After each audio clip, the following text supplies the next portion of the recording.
Waiting for Brooke. She texted me a few minutes ago and asked me if I was going to go back live. Yeah, there you are. So I'm glad you got the money, sweetie. I will try to let Mom know sometime today because that was her only stipulation. She said, just let me know that she got it. I said, I will.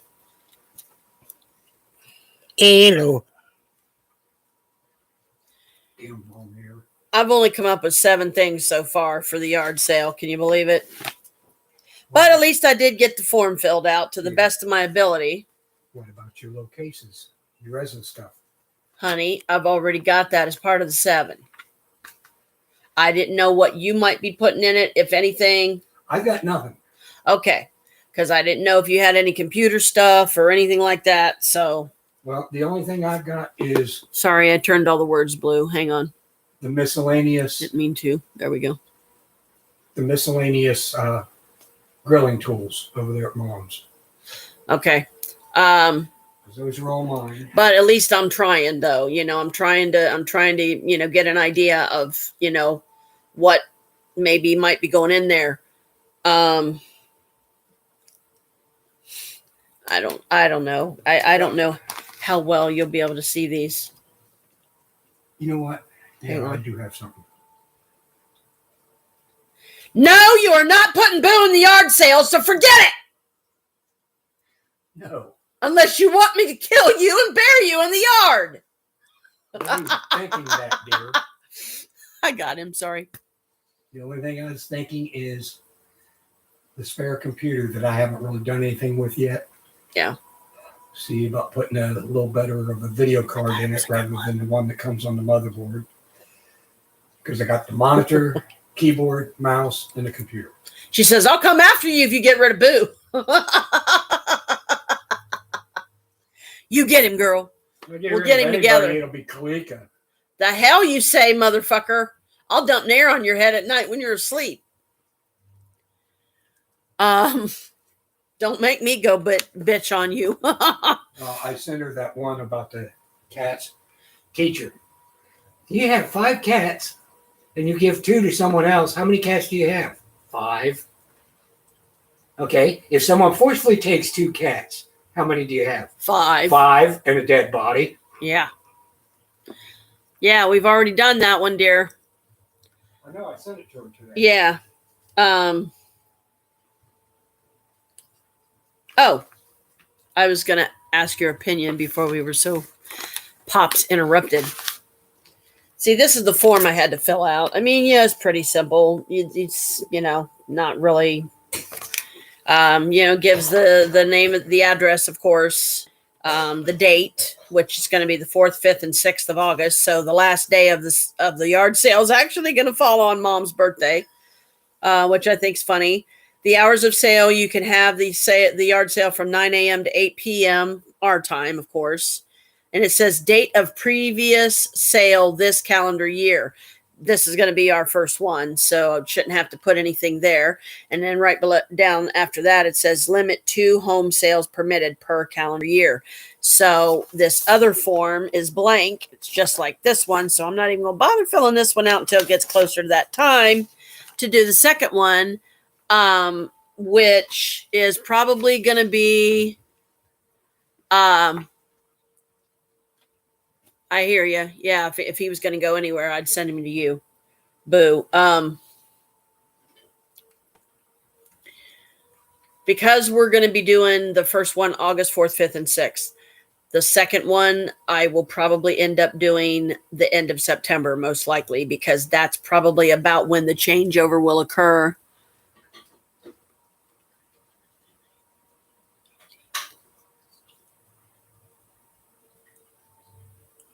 Oh, really? So August 9th is Oakley's birthday and the 18th is Hayden's? Okay, cool. Stupid Leos. Oh, stupid Virgos. Virgos best. No, they're not. They're the worst. When's Hayden's? She said Oakley's is the 9th and Hayden's is the 18th. Oh, Hayden's 18th. He's the 18th of August, yeah. Okay, so when's Cohen's? When's Cohen's again, sweetie? I think Cohen's, isn't his in November or something? When's Cohen's birthday?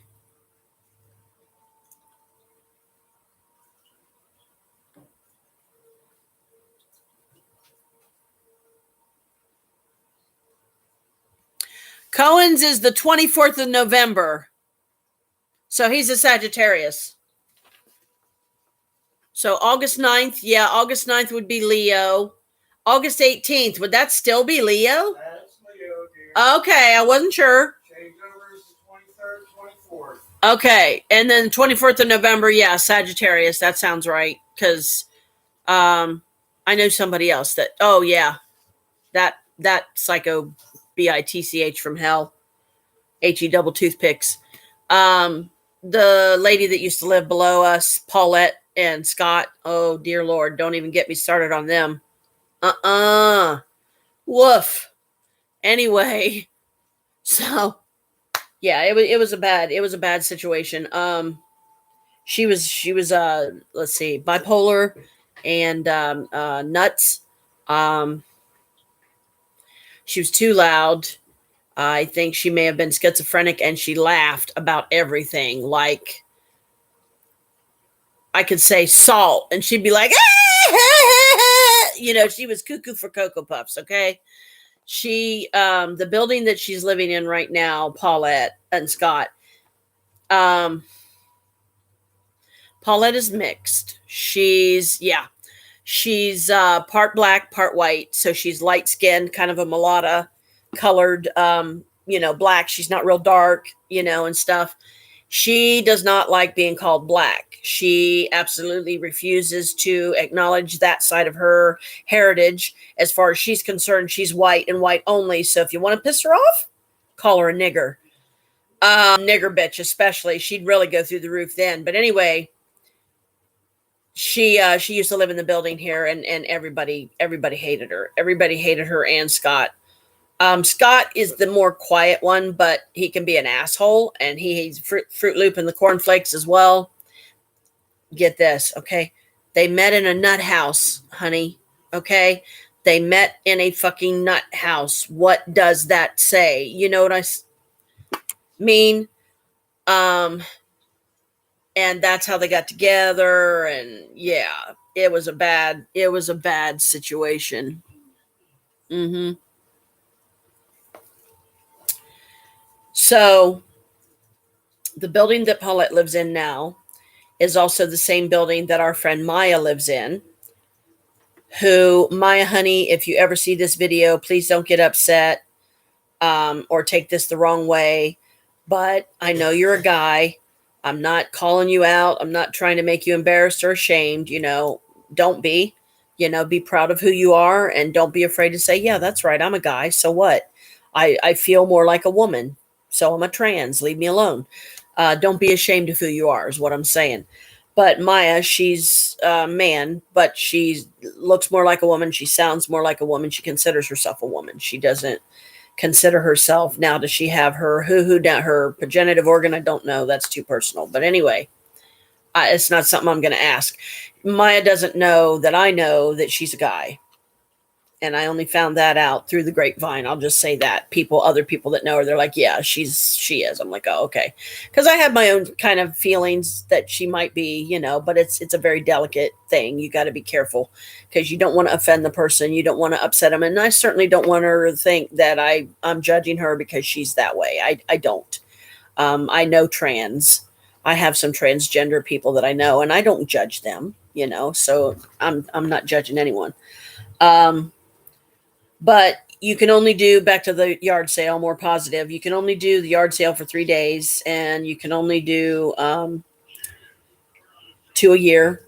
But at least it's free. It doesn't cost anything because apparently Jim was able to find out that because we live in Columbus, if we try to do a yard sale here, like in our yard, then they're going to charge us a fee to do it. And I don't even want to know what that fee is going to be because you better believe it's going to be something ridiculous, So at least these are free, and it's only 2 a year. So you don't have to exhaust yourself trying to figure out, oh, what am I going to put in the yard sale for next year? I don't want to become obsessed with it. And then this becomes literally a yearly thing, because I'm getting more and more discouraged that every day that we're ever getting a house, I feel like we're just stuck in this pit of hell and we're never getting out, and the place is still crap. It's falling apart around us. And even if I have a bazillion fucking yard sales in the next 10 years, I don't know what it's going to take to get this living room, just the living room, dwindled down to a point that even I can go, now that's the way it should look. That's the way it should be. Okay. Enough of that hoopty ha.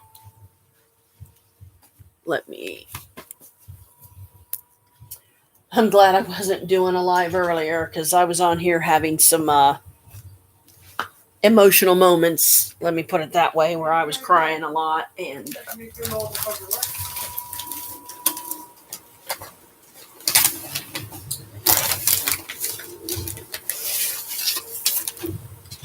just wanted to show you what of the diamond paintings I've got done. Do you see my little turtle? Isn't he cute? Just got him done last night, or rather this morning sometime. I know I've shown these already, but I think these are so pretty. Here's my roses. And as you can see, these aren't even framed yet. And I wanted and I'll try to take it gently if you were like, your opinion on this one, because this is the one that got seriously foobarred and messed up because I got the colors mixed up and put the wrong colors.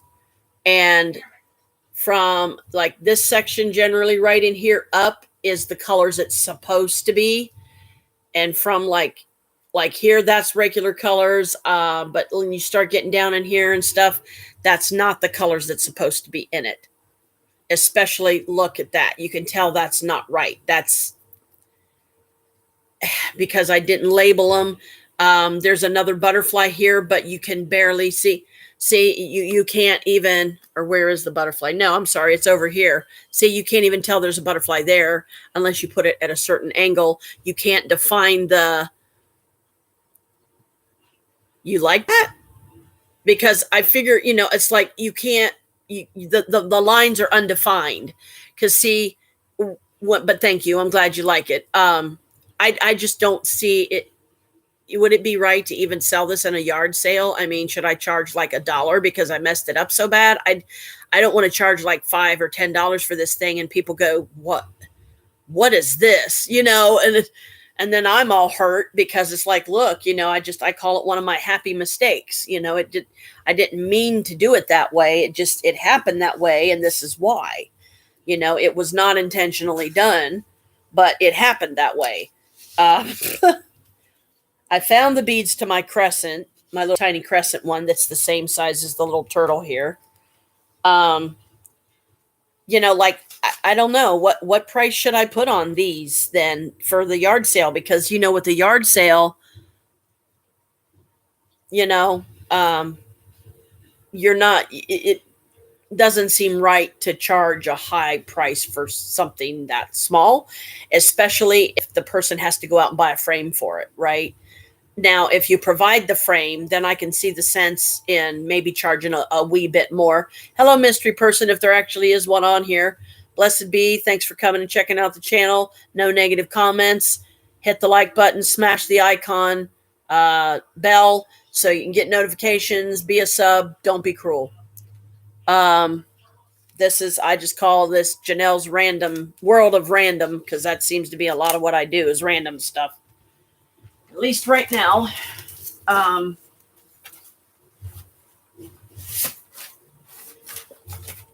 Because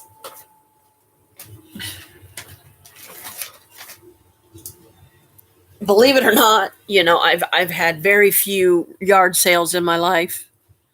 You could probably do maybe 10 or 15, you think? You think that's okay? Because especially when I mess up that badly on one, I'm like, ugh. I just, I feel all disappointed in myself. And I mean, like my white roses, I'm still not sure that those are even going to come out right, because I lost the beads to those like completely. I'm strictly doing the rest of that painting with filler beads. Yeah. Maybe put it at that, and if people haggle, let them. Yeah, I guess so, because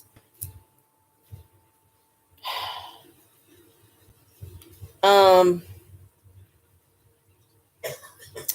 another thing I've been playing around with and trying to figure out if it would, one, be allowed because we're going to be in Whitehall's jurisdiction. Okay. Um, like you mean maybe charge the price possibly that I paid for the paintings to get them, because the five that I got from Timu, which most of those were the small ones, like the long ones, like the roses, and then the turtle, the little turtle, and the crescent and stuff. The small ones, five for five of those, like it was like 13 or 14 something through Timu, and they were like each one of those were like a couple bucks a piece. Like some of them were two something, some of them were three. Charge a bit more because you've put time into making them. Yeah, see, that's what I mean. It's like, but because it's a yard sale, you still have to be selective about what kind of a price you want to charge people, because you don't know what kind of people are going to stop, for one. And if it's the rich snooty tooties of the US, my thought and fear would be that they would come up just because they were bored, or they would have a there's probably nothing here worthy of me looking at. Well, then why did you come up to my table? If there's obviously nothing here worthy of you to look at, then why did you come up? Don't come up to my table. I'm not trying to be a bitch here, but I'm not here to entertain you. I'm here to make money to live on, because unlike you, I don't have thousands of dollars coming out my ass. Have a good day. I mean, so, I played around with ideas like, if I frame them myself, um, that, yeah, I could see where I could then realistically I could charge a wee bit more, but I don't want to undercharge. I don't want to overcharge. Um, I've told my one neighbor in the building about it already, Robert. Told him the dates, but doesn't mean he'll remember them. Um, haven't told Christy yet. I've been meaning to get a hold of her. Uh, but I don't know what her schedule is. I don't know if she's already been transferred to full time with the temp job that she was doing. I certainly hope she is. That reminds me, I've got to do try to fit in my schedule today, a spell bottle for her for protection. Um, because I'm pretty sure that my witch stinks are telling me, yeah, she'll understand. She'll be okay with it. She'll welcome it, actually. Um, because I was thinking, should I ask her permission, or at least let her know that, hey, I'll do a protection bottle for you, but I'll just keep it here where my power is the greatest right now, so I don't have to spread myself too thin trying to send a shield of it out, um, because of the area she has to go through to catch the bus to and from work, whatever days that she does work. She said there's a sketchy area that she's really uncomfortable going through, and she hasn't had anything really serious happen there yet, but it still makes her uncomfortable going through it because she's met some shady characters there, and I think I talked about that in the last live. I can't remember, but so I can at least do a protection bottle for her and keep it here for her, and stuff, and just let her know about it. Say, hey, I did a protection bottle for you. I'll keep it here on your behalf, because I know you said that you have to walk through a dangerous area to get to your job, to get to and from your job, and also to and from your bus stop, so you can get to and from your job. And I'm sure she'll understand that and she'll appreciate it. And it's like, and you know what, sweetie, I'm not asking for money. I'm just trying to keep you safe. Okay.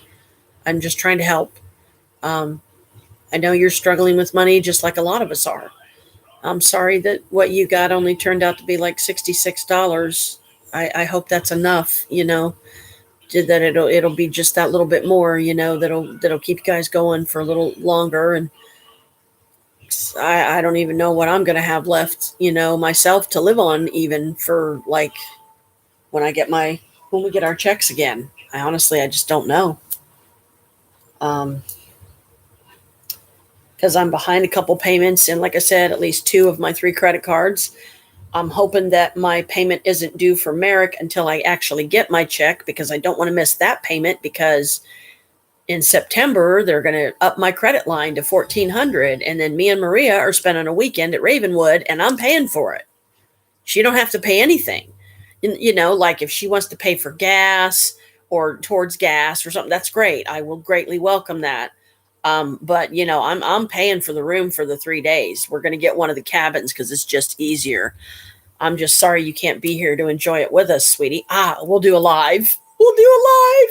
So then it'll be like you're there, but I'm warning you, it'll be, they don't like you to show up until after 3 p.m. our time up there at Ravenwood Castle, because they need time for their workers to go in and make sure the room's clean, make sure there's everything is in there that should be, and all that. I'll do a live, so you'll be there. But here's my point. If it's 3 p.m. our time, it'll be 4, 5, 6, 7, about 8 p.m. your time. If we get up there earlier than that, it'll be earlier your time. So what I'll most likely do is once we get there, because what I'm going to do is I'm going to pay for the room right on the phone. I'm going to pay because it'll be $417. I'll be getting $1,400, so I'll still have $1,000 on my credit card. That's nowhere near maxing it out, and then I'll try to spend as little of that 1,000 as I can. I'll try to have actual cash in my pocket to spend on like souvenirs and eating, or most likely we'll take the big cooler and we'll just do a lot of cold cuts. So that way it's less that we're going to spend on getting hot food in the castle, because you have to actually go up to the castle to get hot food. But yeah, their prices aren't bad. The King Arthur burger, I swear, man, that thing was that freaking tall. The meat alone was like that thick. That thing was definitely fit for a prince or king or something. So what I'll do is I will message you on Signal when we do arrive. I probably won't be able to message you or talk to you or anything while we're driving there, because I GPS it, because it's been so long since we were last there. I want to just focus on the GPS and re-familiarizing myself with the route, because it takes like almost 2 hours to get there, but not quite completely, totally 2 hours.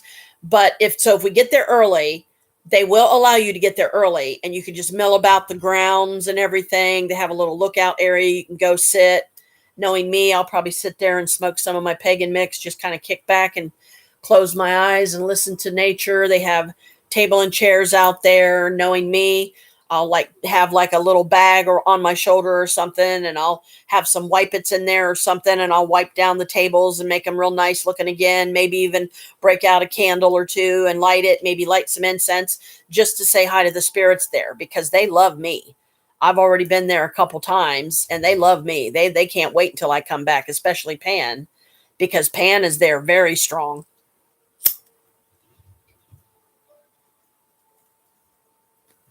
Because I'm pretty sure Pan, it could have been Pan, or it could have been my Bigfoot. It could have been, oh God, can I even remember my Bigfoot's name? I am so sorry, dude. Yama. I can't think of his name. Crap. Anyway, it may have been my Bigfoot spirit. It may have been Pan, but whatever it was, because me and Maria, we were sitting. It was the last time me and Maria went. We were sitting on the screened-in porch, which is on a raised platform, because when you get one of the cabins, you have to go up a flight of steps to get to the porch. The whole porch is screened in, so you can sit out there. You can listen to the birds. You can listen to the crickets at night. There's a whole fire pit thing. You can call up at the castle or go up to the castle and say, hey, could somebody come down and start a fire? And then they'll have one of their staff people come down that's good at starting the fires, and they'll literally start a fire for you. And then they have these, I've talked about it before, I know I have, but they have, the big giant swings. You can fit at least a couple of people at a time on one of those swings, and they have them in a circle, so you can fit a decent little group of people there just sitting around the fire. You could do s'mores, whatever. So me and Maria are sitting out. Because they have table and chairs out on the screened-in porch, and we're just sitting there enjoying the night, listening to the night sounds of the nature all around us, feeling the spirits, feeling our creepy hollow spirits, feeling the goddess, the god. I mean, the fairies, the gnomes. It's amazing. Just the energy there is amazing. You'll feel it, because it'll probably come through like a wave and hit you like, whoa, so be prepared. You'll love it. And yes, it can come through the computer, because I'll make sure it does. We'll create a little bridge, so it'll be like a little wave that'll just come through and tickle you right here and in your little tummy. So we're sitting out there, and we heard this loud crash. This is what I was trying to get to.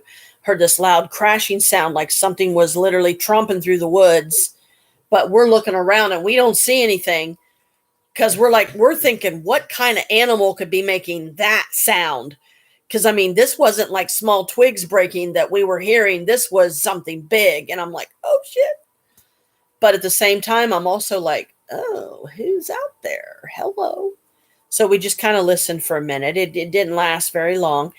And because of what direction was I facing when we were sitting on the porch? I think I was like facing this way, pretty much the direction I'm sitting right now. And I was looking kind of off at an angle slightly this way, because it felt like it was coming from over there. Because when we're sitting on the porch, because it's on a raised platform, you can see the hills of the woods, and you can see the little bridge that goes over the water. And then you can see the slight incline where there's like a dirt path. You can literally, if you got it in you to do it, I couldn't do it. It would be way too hard. Especially until I get this weight down and I get in better physical shape. No way. I'm not even going to try it. It's so steep. It almost looks more vertical than horizontal. It's like almost straight up, like a very, very steep angle. You can literally, if you can get up it safely, and confidently, you end up in the back of the castle. You come out right where the little miniature fake maze is, and the statue of Pan's right in the middle of that maze. And you can see that path from one of the porches of those cabins. So yeah, the place is like, I'm telling you, girl, it's paradise on earth. And so, no, it's not Hathor. Hathor's here? Oh, okay. I'm sorry. How can I help? Your greatness? Is there a message or something you have for me? Just hang on, Brooke. Hathor's talking to me. Can I say that out loud? I'm on a live stream with my daughter, Brooke. Yeah, she understands. She's okay with the whole witch thing. The spirit in the closet in the front room at Maria's place is a guardian you placed there. Okay. Is it an animal? Is it humanoid? It's a gnome. Oh, really? Wow, he'd have to be a tall gnome to get that thing to move, wouldn't he? Because aren't gnomes kind of short?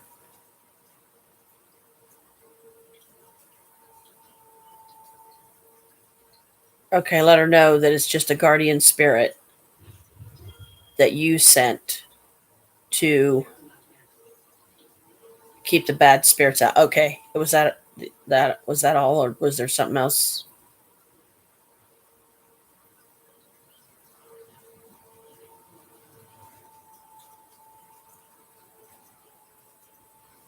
Okay. Blessed be. Thank you. Yes, I will get that message to her next time I see her. I promise. Thank you. Okay. Basically, Hathor was saying that to tell Maria, you heard me. The live I did before this one, Maria was talking about there was a spirit she noticed playing with the light string in the front room closet now, and she's like, "Who are you?" But she said it in such a way the spirit wasn't sure how to respond, because she sounded a little threatening, I guess. And Hathor just, she said, let Maria know it's okay. It's just a guardian spirit that Hathor herself sent there to habitate that that closet to keep the dark forces out, because every one of her closets in her place is portals, especially the two in the bedroom. That's always where the strongest issues have been in people in the past that have lived there before Maria, that they didn't like sleeping in that bedroom. So I hope you never had any bad experiences, but they said it was always like kind of like a scratching noise or something that it sounded like it was in the closet, and it would keep people up. And then this one lady, this Juanita chick, not my mom, but this chick that was the girlfriend to the guy that used to live in Maria's place down there, they would be laying in bed at night and she'd be trying to go to sleep. And these spirits would be like right here, listening, talking to her in her ear, and they wouldn't let her sleep, and it's like, oh, I'm glad you didn't. Good. So we've been doing a good job keeping that energy good there. And I also told Maria on the other live, oh, that's just my bee. See, I got my bee. There's my color bee bracelet that you sent me. I got really angry, kind of upset, agitated, whatever, at Maria a couple of times because I took my one card table down that is the most fragile of the two because of the type of material the surface is made from. It's already bowing a little bit in the middle. So you've got to be really, really super careful about putting a bunch of weight on that thing, because it wouldn't take much for that thing to cave through. And then if you had something breakable on there, it could break. It could cave through. It could land on your foot. It could bruise you or something, or injure you. She a couple different times I went down there, and I mean, when it comes to a temple, it's supposed to be a place that is sacred and holy, and therefore it's supposed to be kept clean. You're not supposed to have a bunch of clutter about, and stuff like that. Now, when it's being used as a guest bedroom, like it is when you're here, we know that you're not cluttering it or anything like that at all. We're not saying that.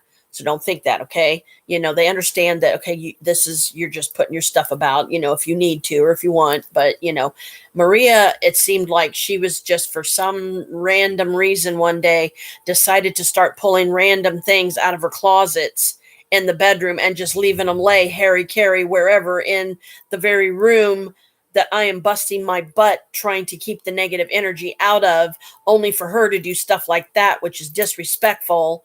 And it is not a good thing. I mean, spirits, they consider it an affront, and that she's being disrespectful and not treating the sacred ground the way she should, and by having clutter about, because that's drawing in the very kind of energies we're fighting so hard to keep out.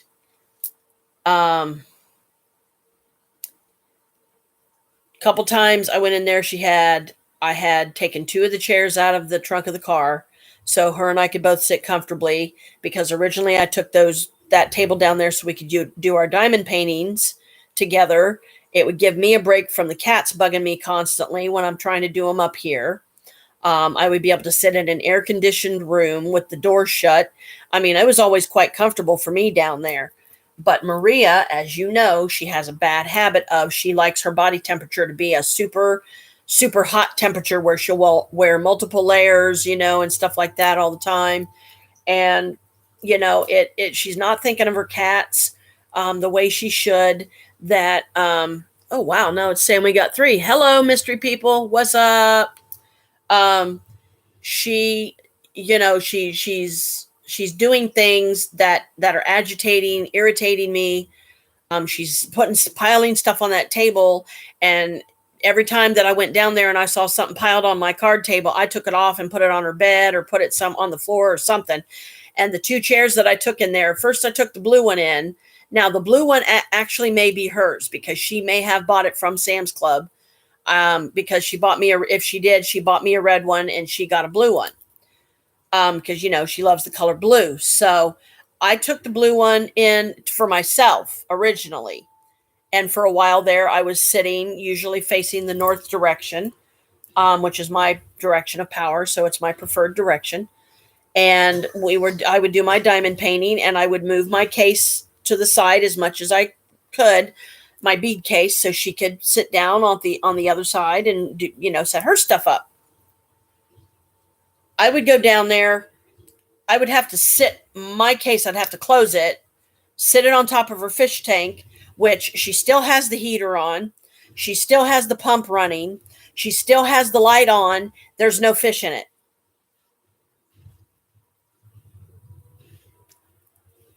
Why keep it on, Maria? You're just senselessly running up your bill. And then she would say things like, that's what I'm saying. I think she's losing it, honey. I think she's losing it up here. I asked for the hood to put on this one so we could have a light hood for our tank, because whatever is going on with our city water, it has a bad habit of killing off fish. And we're lucky that we have the ones that we do that haven't died yet. We have 2 of her frogs, 2 of the goldfish I bought for me, and my betta fish, Sedna. But she has lost a bunch of fish because every time we would set up the tank, we would do everything we were supposed to do. We would get the chemicals in there and everything. We would let the fish float around in their water from the tank, from the store where you got them. We would make sure we got them home right away. We would make sure that we held them in our lap. One of us, whoever wasn't driving, so we weren't jostling them about, and stuff, because that can throw them into shock and that can kill them. So then you're just wasting your money because you're being too rough with them, and they're going to be dead before you get them home. So her fish kept dying. So she finally brought them up here and said, can I put them in your tank? And I said, yeah, that's fine. I said, because at least our tank seems to be okay. We seem to be having better luck with it. Excuse me. She has at least 2 chairs in there right now that shouldn't be in there at all. The area is so blocked that it's no longer a sacred holy temple. It's a clusterfuck. My power circle little rug thing that I usually keep on the floor there, because most of the time when we went, if we weren't in there, nothing was being disturbed because, so there wasn't people in there walking around, knocking dirt everywhere and whatever. Yeah. See, that's the thing. We put fresh water in the tanks. We wiped them down with just a cloth, made sure there was no soap on it or anything like that, any kind of residue or anything that could possibly harm the fish. We got the tank filled with, what we felt was good, clean water. We put the fish in the bag from the store, in their tank water from the store, float it in the top of the tank, the water we just put in. Then Chris would put the chemicals in, leave it sit for, we would try to leave it sit for a couple of hours, or at least an hour or 2. That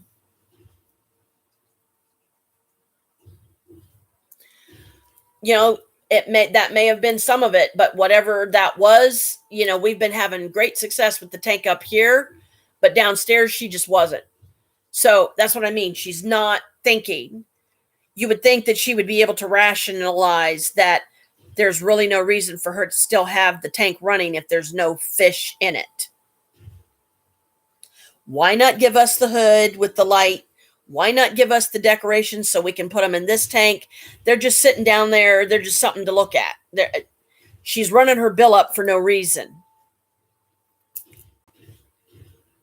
So I already told her, I said, I'm going to have to take the table and chairs back because we're going to need them for the yard sale. She said, okay, that's fine.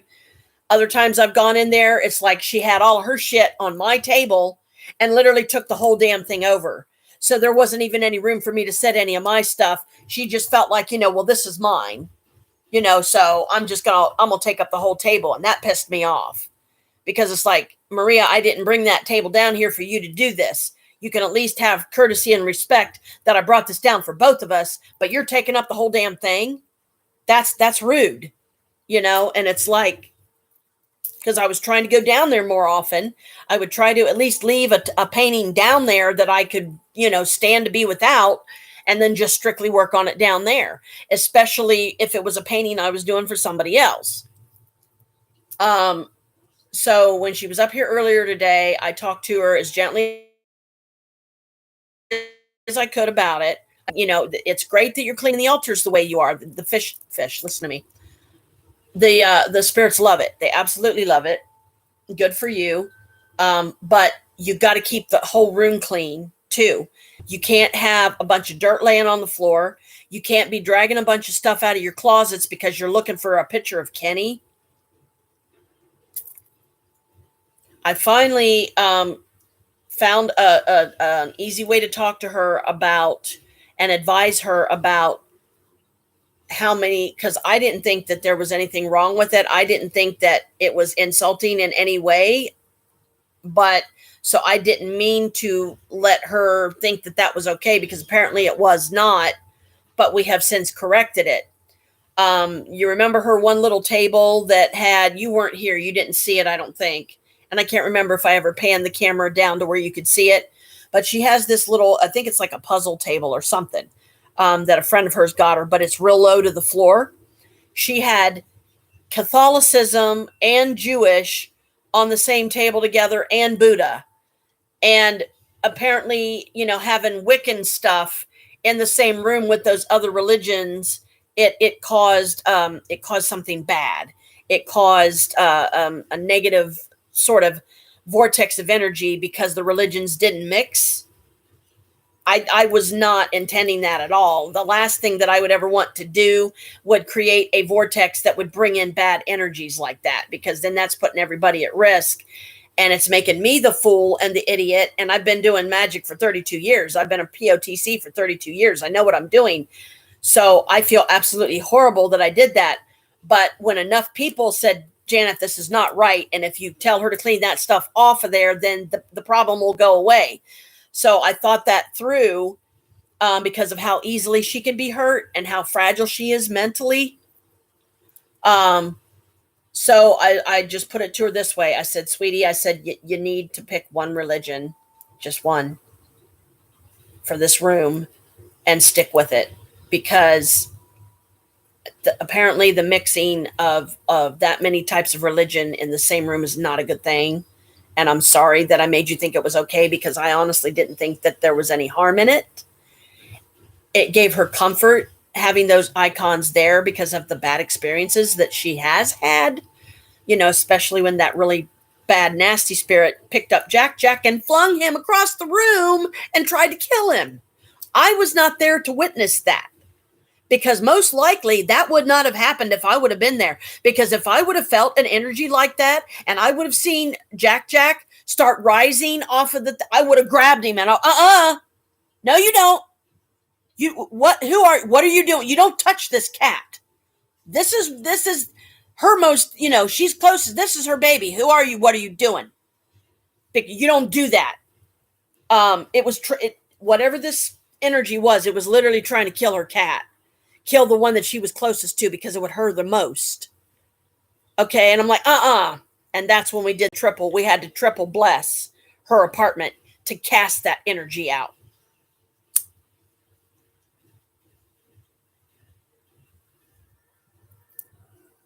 So that was a nightmare, but I fixed it. Once enough people brought it to my attention, they're like, Janet, that's not okay. I was like, oh crap, like, you're right. Okay, I'll fix it. So I did. But I have to think it through before I strike up the conversation with her, because I don't want it to come out wrong, and I don't want to hurt her. I don't want her to give up on it altogether because she thinks that she just keeps screwing it up. Well, honey, sometimes before you can walk, you got to learn to crawl. And the only way we can learn truly in any life is we're going to stumble. We're going to make mistakes. We're going to choose poorly. We're going to, we're going to be like, oh, what was I thinking? You idiot. But as long as we learn as we go, and we're able to catch ourselves when those bad things happen, and we can fix it quickly enough so that the least amount of damage has taken place, you know. Um, so now, because I have brought yet another inexperienced inexperienced one into the fold of the world of magic, the real world of magic, the real world of witches that's all around us. I feel the best I could to caution them before they really started getting to know me and, you know, deciding if they were still okay with getting close to me because I am a witch, and they got to be okay with that, because if they're not, then maybe we shouldn't be friends, because I don't want to have to shut up and not talk about magic and stop being myself around them because it makes them uncomfortable. You know, I would rather be around people that's at least open-minded about it. I'm not saying join me. I'm not saying become a witch because I am, because it's the cool in thing to do. No, none of that. If it don't feel right in here, and it don't feel right in here, and it don't feel right in your spirit, don't do it.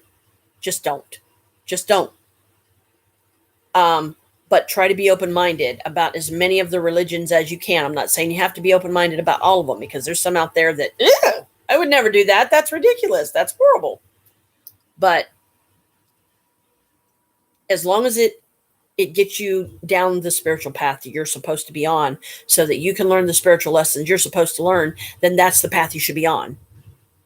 That's the religion you should follow, because there's lessons you need to learn there so that you can continue each life to further evolve your spirit to the ultimate evolution, which a lot of us speculate, especially witches and enlightened ones, that when you don't have to come back anymore and you don't have to reincarnate anymore, that's the ultimate reward, because you've learned everything.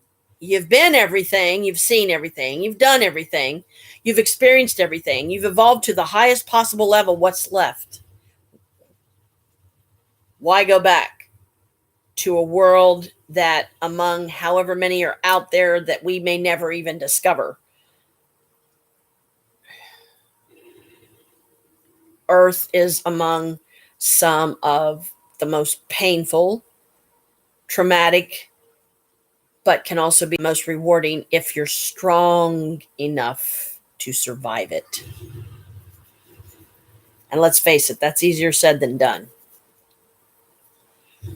And just FYI to any of my peeps now, or anything, anytime in the future, because I'm not sure. I mean, the soonest that I'm probably going to even be able to do it is when we get our checks again. Because the splat kits are so much more expensive.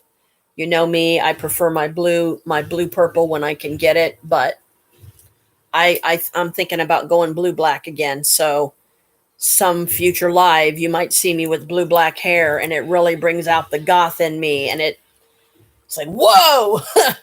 You know, it can be a bit of a shocker when you first see it. But you've seen me in my black and green wig, so you know, you know, it might not be too bad. But because of the fairness of my skin, because of the light color of my skin and everything, and the blue of my eyes, it's the blue black is more a normal color. And it's, yeah, I mean, I don't know like how popular it is with people, but it really makes, apparently it makes my blue eyes really pop and stand out, in the point, to the point almost that people are like, are your eyes like electric and like glowing blue, or am I just imagining things? It really stands, you know, it makes them stand out. I guess it makes them look brighter somehow. I don't know. I guess I'll have to look at myself in the mirror and go, whoa, I can see what they're talking about. You know, not that it's bad. It can just be intense, you know. And I haven't done blue black in, um,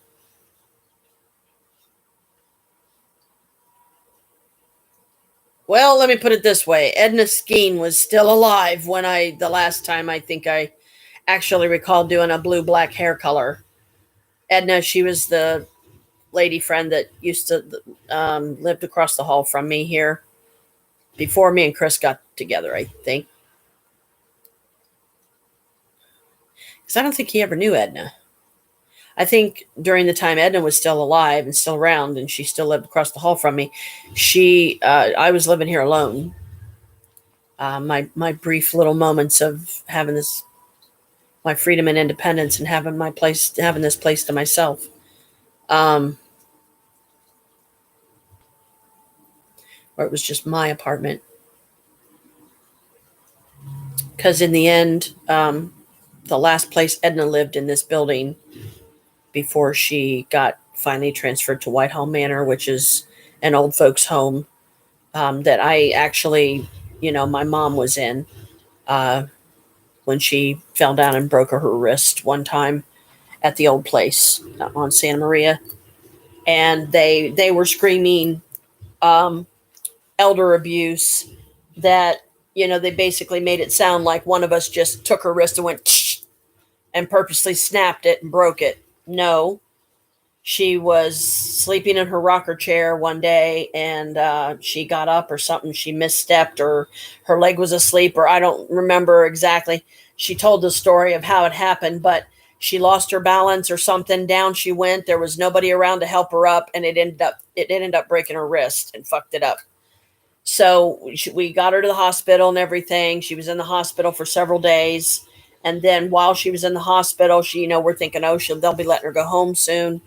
And instead, they ended up forcing her. And this pissed me the fuck off. They ended up forcing her to go into Whitehall Manor, and it was not necessary because they had no right assuming anything. Certainly not that she was being abused, because I'll tell them all day long till I'm blue in the fucking face. It's like, look, you motherfuckers, I'm not going to stand by and let anybody abuse my mother. Hell no. That shit is not going to happen, because I don't care who I got to fight, and I might get my ass kicked, but you're not going to abuse my mother in my presence. No, you are not. Um, so they forced her to um, be put in Whitehall Manor. They forced her.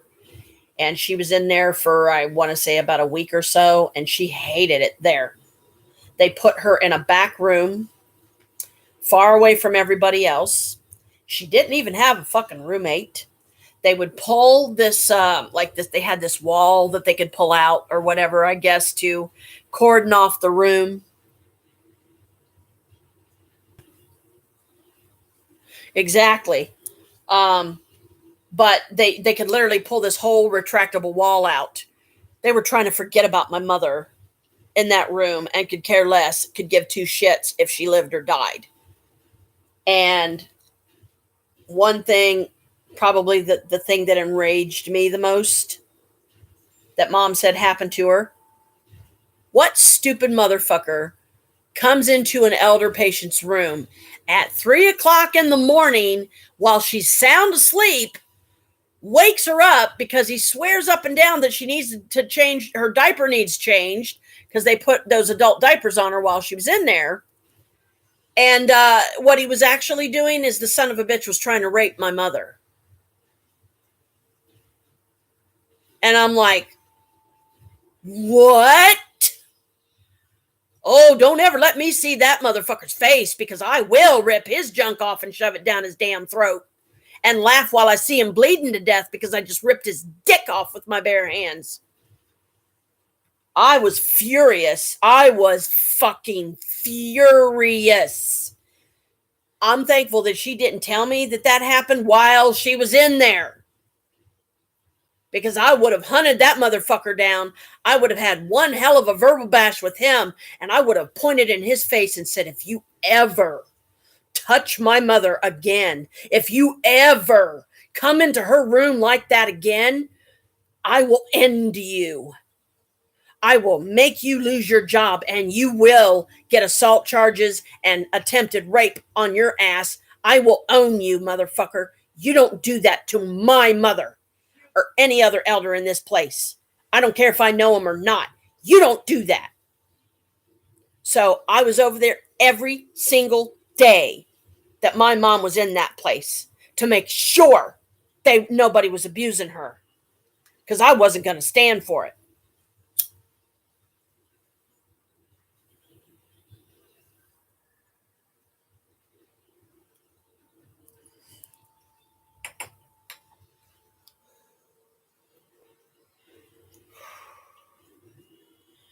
Give me a minute to calm down, because as you can tell, that provokes a very strong emotion in me, and it's not a good one. But you see where I'm coming from. That's what happens when you piss this Capricorn off and you're fucking with her family. You don't live to do it again.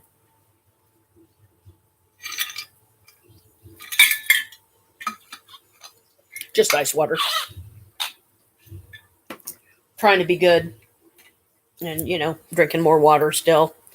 I know I'm on a long road yet, to the whole eating healthier, drinking healthier thing. But, that doesn't mean I'm going to just give up either. I know I have to keep going. And she did end up with some kind of marks on her leg that we I don't know if we was ever able to determine or not what caused them while she was in that place. And Pastor Toby went in there. He went in there and saw her and everything. We got her out of there. Long story short, so I don't go into another rage. We got her out of there as quick as we could. And after that whole incident, I said, I'm going to make damn sure that never happens to my mom again. And because it happened to my mom is all the proof that I need that place needs to be shut down. The whole entire staff needs to be fired. It needs to be cleaned, sanitized, sterilized. The patients need to be moved somewhere else. Get a good staff in there that are actually human, that have hearts, that have compassion and morals, and actually care about those people to the degree and depth they should, and treat every single one of them like they were their own parents, their own elderly mothers and fathers and grandmothers, and, really truly love them and take care of them and make their last days, the happiest they can, and really love their job and really, give it their every effort to keep the place clean, keep their people, their patients clean. Because you go in there and that place smells so horrible with urine that it gags you. It gags you to the point that you just want to turn around and walk right back out the door and go get the cops and say, this place needs to be dealt with because this is the shit they're doing. So if they're doing it to my mom, then that sick bastard and probably others are doing it to others, trying to rape them and shit. No. Mm-mm. So after that incident, I said, never again. I'm not going to let my mom go through that again. But then that also puts the pressure and even more responsibility on me and Chris's shoulders, because we're the only, you know what I'm saying when I say this, we're the only ones in the family on this side that give a damn enough to try to take care of her, try to get her some resources, try to get her some help. I know that you would in a second, if you were here, but we're not sure how much longer before we can even get you and the boys over here, realistically. So, but because this whole yard sale, I'm trying to be hopeful. I'm trying to be positive about it, but it's really difficult. It's discouraging because I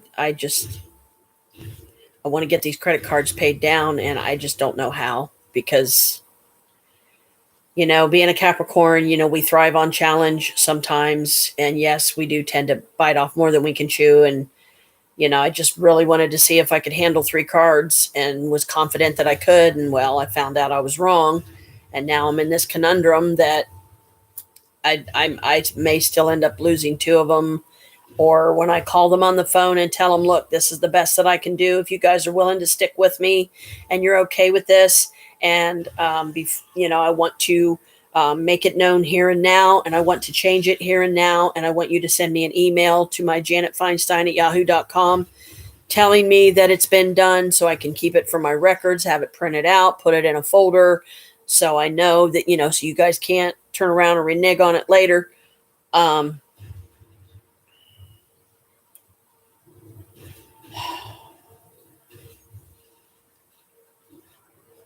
Lost my train of thought. Hang on.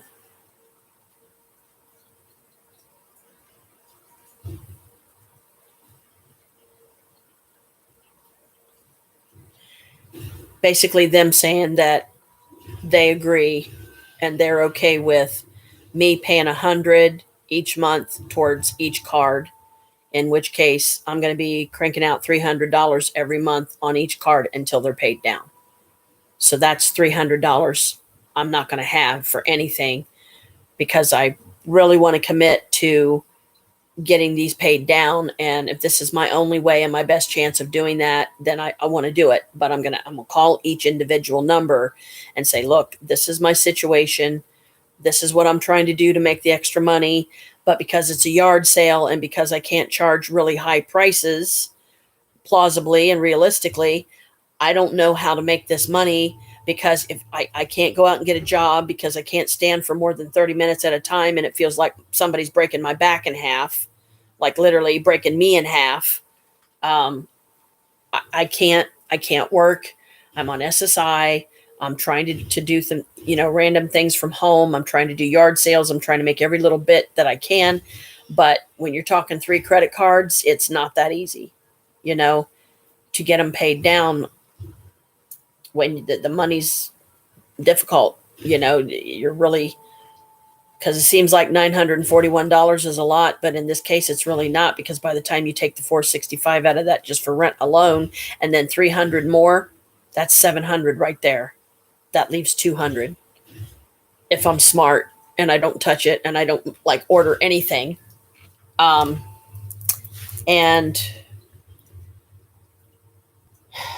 another thing I already know I'm gonna have to put my foot down about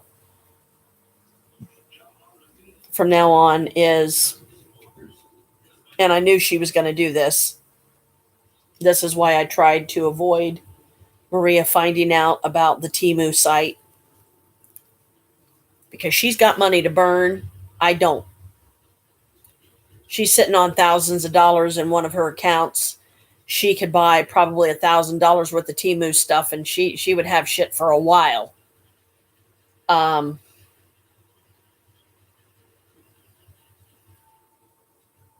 gonna have to start putting my foot down and just tell her, Maria, I don't want to order any more stuff. I'm tired of the responsibility of ordering all this stuff.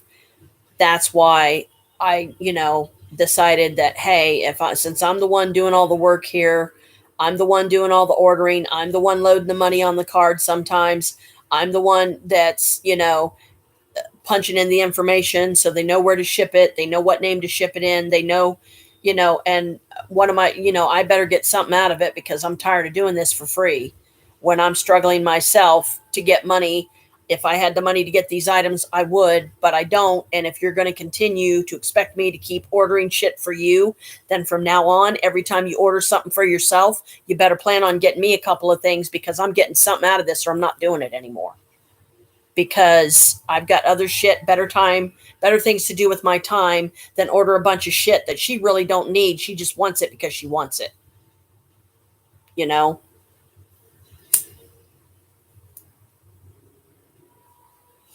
Um,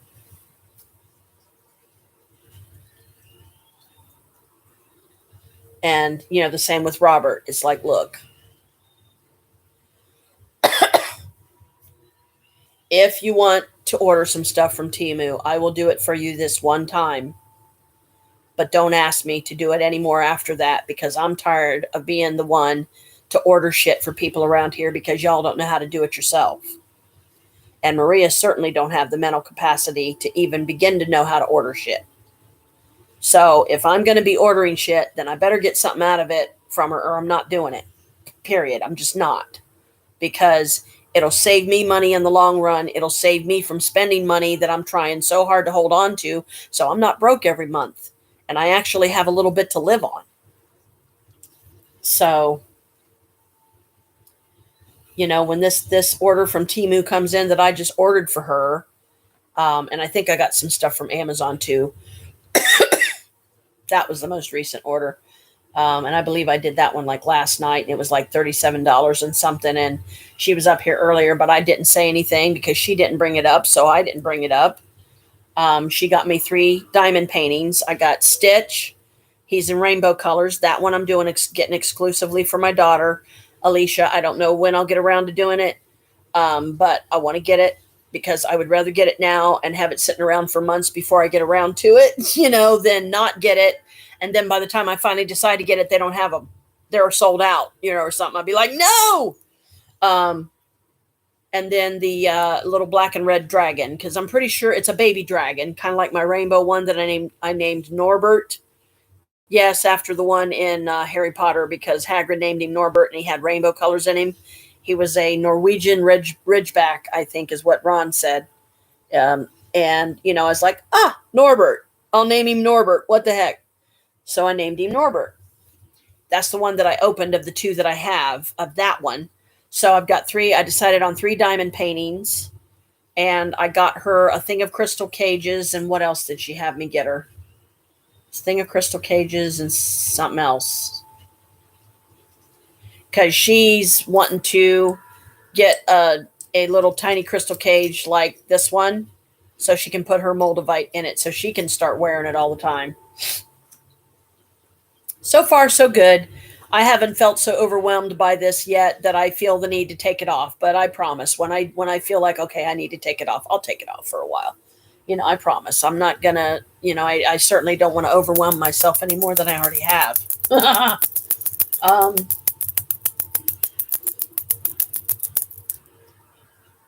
so my next goal, just to change topic for a minute, my next goal, kind of, sort of. The next painting that I'm going to be working on getting finished is my little crescent here, which is really hard to show because I got so much stuff sitting on this. I don't want those to go flying. I need to put that in an oddball jar anyway, because this way I don't have to detach it from the board. I can just show it to you. This one, the little crescent, that was the one I thought I had thrown the beads away, but then I found them, so I had to scrape 5 rows of filler beads off this thing. And now I'm trying to redo the 5 rows that I had to scrape off with the right beads. And I was like, whoops, okay, let's not do that again. That was not fun.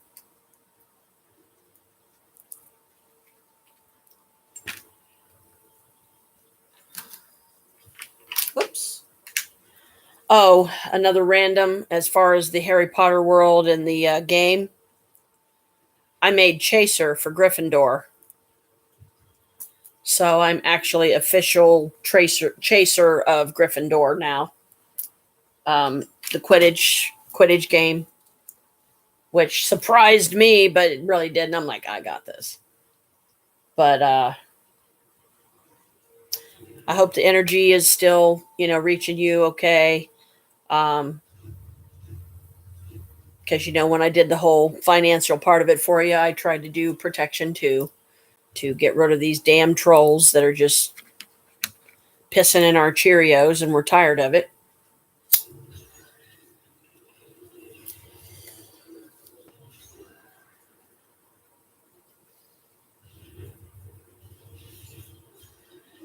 We was on over 6 hours the last time when I did the last time I did a live when you was able to be on. We was on over 6 hours. I was like, wow, that's pretty good. It's like, yay. Let's see. What else is going on? Not really much of anything. Well, Jim he actually was putting them on the right side. I already told you that. The beads. He wasn't doing it wrong. He's another one that does it like Maria likes to do it. He does it sectionally. I just try to stick with back and forth, back and forth, back and forth. I like doing the back and forth motion. And I also, I don't mind doing one bead at a time. I don't mind just one color being one square, one color, one entire row. Like, the color A, and there's only one square of A on an entire row. I'll plop it in there, and then, okay, what's the next letter? Or what's the next symbol? And, back and forth. And before you know it, I'm like, damn, I'm almost done. Wow, this works. But like I always said, and still do, as long as it works for you, do it. Don't worry about it. If it works for you, you find a way that you're comfortable with, do it. Oh, I know.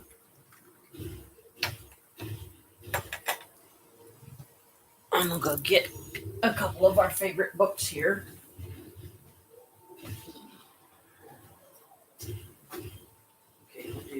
this one, this one.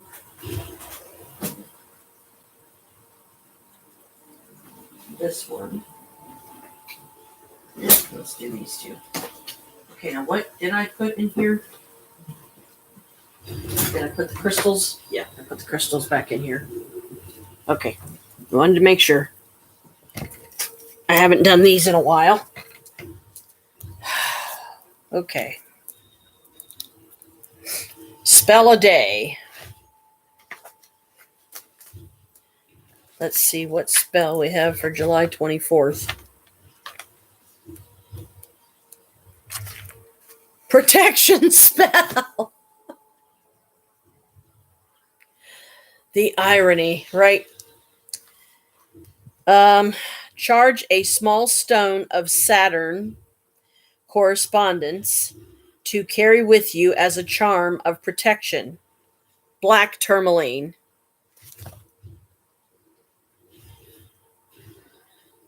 Why do I get a feeling that's Colin Browen coming through? Apache tears or snowflake obsidian. Oh, goody. I need to get me a snowflake obsidian, one of them, and carry it around today. Why not?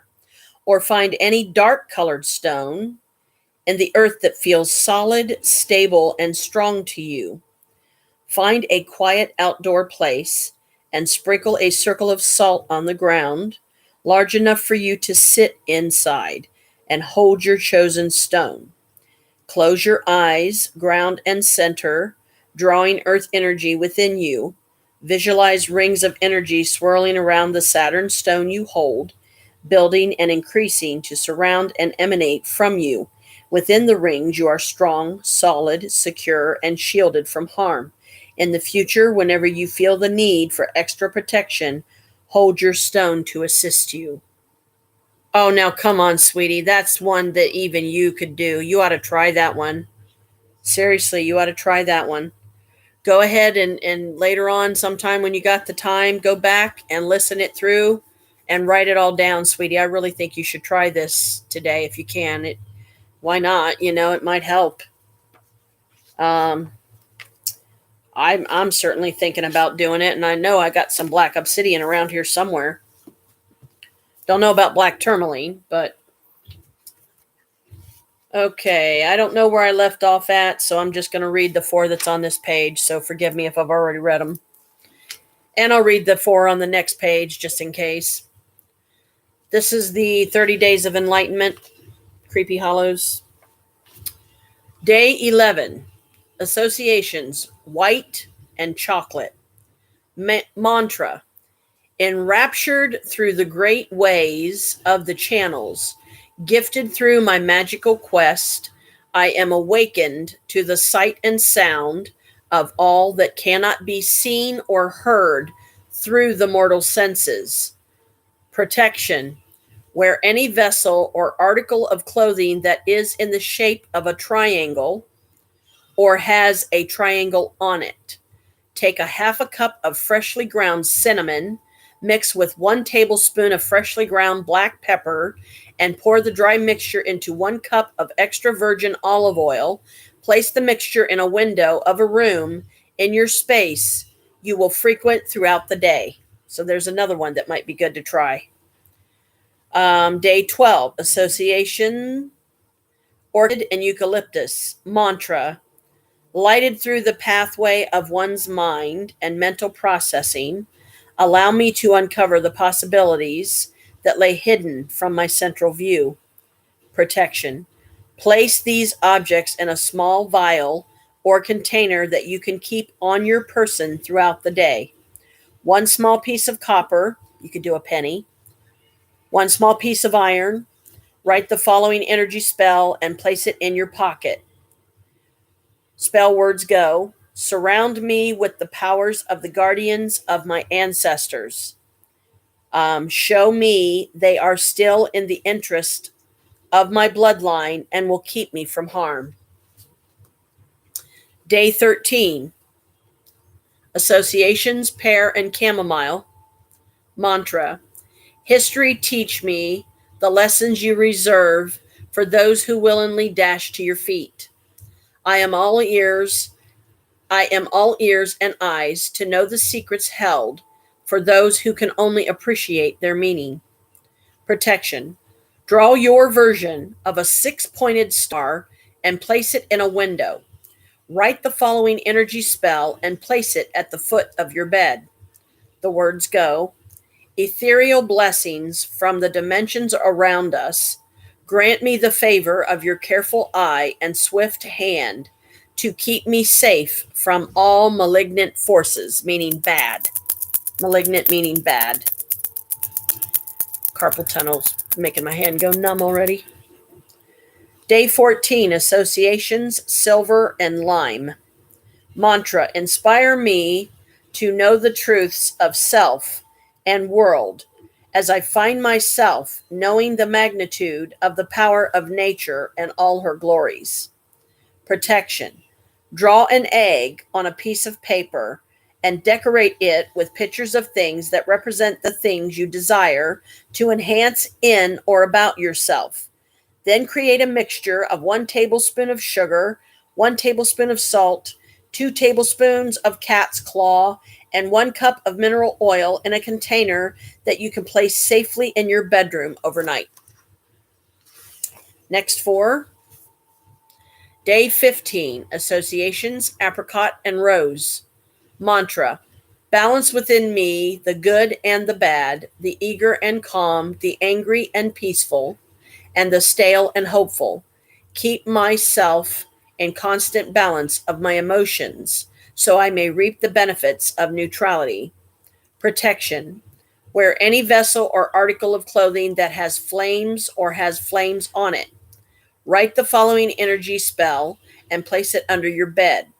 The words go: burn away the lingering plagues of energy that haunt me with their parasitic annoyances. Breathe the fresh air of life into these areas and start them protected anew. Now, I'm not saying you have to do all of these, just try a couple of them, give them time to work, see what happens, let me know. Day 16, associations, maize and ginger. Mantra, grant me the focus of determination and loyalty to know the paths which are good for me and the paths which will impede me, stop you from reaching my goals and desires for my life. Protection. Write the following energy spell and place it under your mattress. The words go: encourage me to seek the greatest paths of protection. Show me the tools, spirits, and magical allies that can reinforce the powerful barrier of protection deserving of my safekeeping. Day 17, associations, puce and sandalwood. Mantra, embrace me with the earth's twirling tendrils to keep me in a place of safeguard and nurturing. Encourage me to grow as a unique person and not under the whispers and influences of others. Protection. On a piece of paper, draw your version of a pair of intense eyes. Write the following energy spell on the back of the paper with the eyes and keep it in your pocket. Here's the words: peer into me and know my vulnerabilities. Give me strength and show me the directions needed to take on a fully safe path. Day 18, associations, burgundy and myrrh. Mantra, wishes for myself, manifest in truth and solidarity to create a healthy and supportive environment for everything I desire. Protection, create a mixture of 1 tablespoon of salt, 1 tablespoon of honey, and 1 cup of thyme. Blend well and spread over a silk piece of linen in your room. Write the following energy spell and place it in your pocket as well. The words are: impress upon me the joys of the protective veil to keep me in the wraps of health and safekeeping. So there you go. There's 4 more little ones that you can play around with and try. See what happens, Hopefully they'll help. No. A cat's claw, sweetie, is an herb. I believe it's actually there's a plant. Um, uh, you can look up just on your phone, look up cat's claw herb or something like that, or cat's claw plant, and it should show you what one looks like. And then once you find that out, you could like punch in something like, "Where can I get one?" Oh, my hand's itching. Ooh, yay! Gonna get some money. That'd be nice. But yeah, just look it up. You should be able to find it, and I'll try to remember to do that as well. And if I find some information on it, I'll coordinate with you and see if you was able to find any. And it should give you an idea of where you can get it. But it's a plant, and it actually once you see it, it's shaped like it looks like a cat's claw. It's pretty cool. Um. Oh crap. Okay. Wow. Way off. We're all the way into July 24th. Okay, the goddess of today is Nadam. I'll take to mean Nadam, Mongolia. Oh, Nadam, Mongolia is the place. My bad. The goddess is Vatiaz. Vatiaz. Never heard of her. Themes: sports, tradition, strength, excellence, recreation. That's what she helps with. Symbols: charms for strength or physical well being. About Valtiaz. Valtiaz is the Mongolian goddess of physical prowess. Her name even means woman of great strength. Now that summer is fully underway, we could use some of Vatiaz's endurance just to keep up. That's very true. To do today, the Nadam festival began in the 13th century with Marco Polo. So that's where that came from, who reported a gathering of 10,000 white horses with Mongolian leaders participating in numerous games of skill ranging from archery to wrestling. Today, the tradition continues with sports, focused on exhibiting excellence and skill, followed by a community party to celebrate and revel in local customs. If there's a sports exposition or game that you enjoy, try to get out to the proverbial ballpark today to honor Vatiaz and enjoy her excellence as exhibited through professional athletes. I didn't know that. For those who are not sports fans, I'm not a sports fan, making a Vatiaz charm for strength and vitality, now that I could use, is just as welcome by the goddess and invokes her ongoing participation in your life. You'll need a bay leaf, a pinch of tea, and a pinch of marjoram, one herb each for body, mind, and spirit. Wrap these in a small swatch of cotton, saying, "Health, strength, and vitality, Vatiaz, bring them to me." Put the swatch in the bottom of your daily vitamin jar to empower the vitamins with Vatiaz's well being. I like that. I'm going to do that. Try to remember to do that today. Okay, there's that one.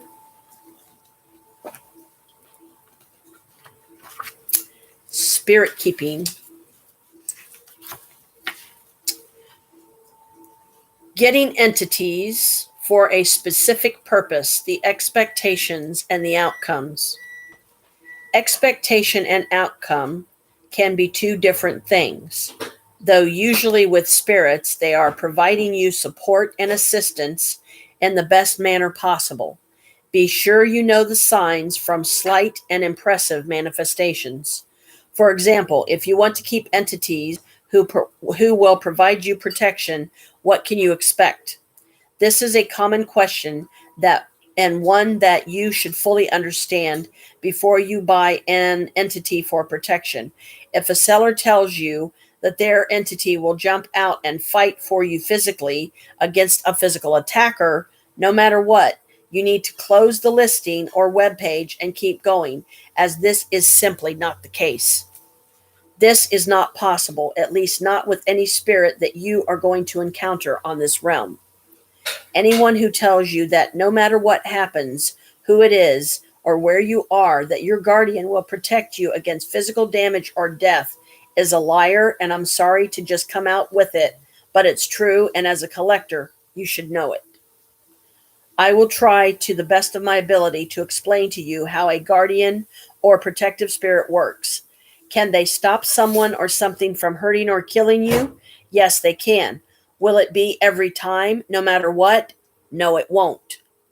You can't walk into a dark alley with dollar bills hanging out of your pockets and mouth off to a gang of shady characters expecting to survive because your dragon, gargoyle, etc. is going to come rescue you. Recently, a collector who has a gargoyle wrote to me and said he was held up at gunpoint. He was confused as to why he was even held up if the gargoyle is supposed to bring him protection. Here is my response to him, and hopefully it will help shed some light on how guardians and protectors are used. I'm getting bit, so that's why I'm doing that with my arm. As with all guardians and protectors, gargoyles and other entities meant for protection cannot stop an action of destiny in motion, but they can protect those involved in the action. Sometimes people get confused when I try to explain, so I will try to do this very simply. The man who held the gun to you was set in a path of destiny. He was meant to follow that line of destiny, and there is little you can do from your end to interrupt his path. However, in that path, if it could interrupt your path, such as shooting you as opposed to just pointing the gun at you, that you can stop. Unless you are a master at black or white magic, you cannot alter or change someone else's path. And you don't want to because that makes you indebted to them. But you can stop yourself from being irrevocably damaged while they continue their path. Your gargoyle can't stop his path, but he can stop someone from hurting you while they are on their path. Or for the person who wants to keep spirits who are known wish granters, what can be expected for that? Too many new collectors have false notions of what can be obtained through wish making. They read the fables of genies or spirits who brought their collector vast treasure inexplicably, such as millions of dollars, a mansion, a harem of women or men, etc.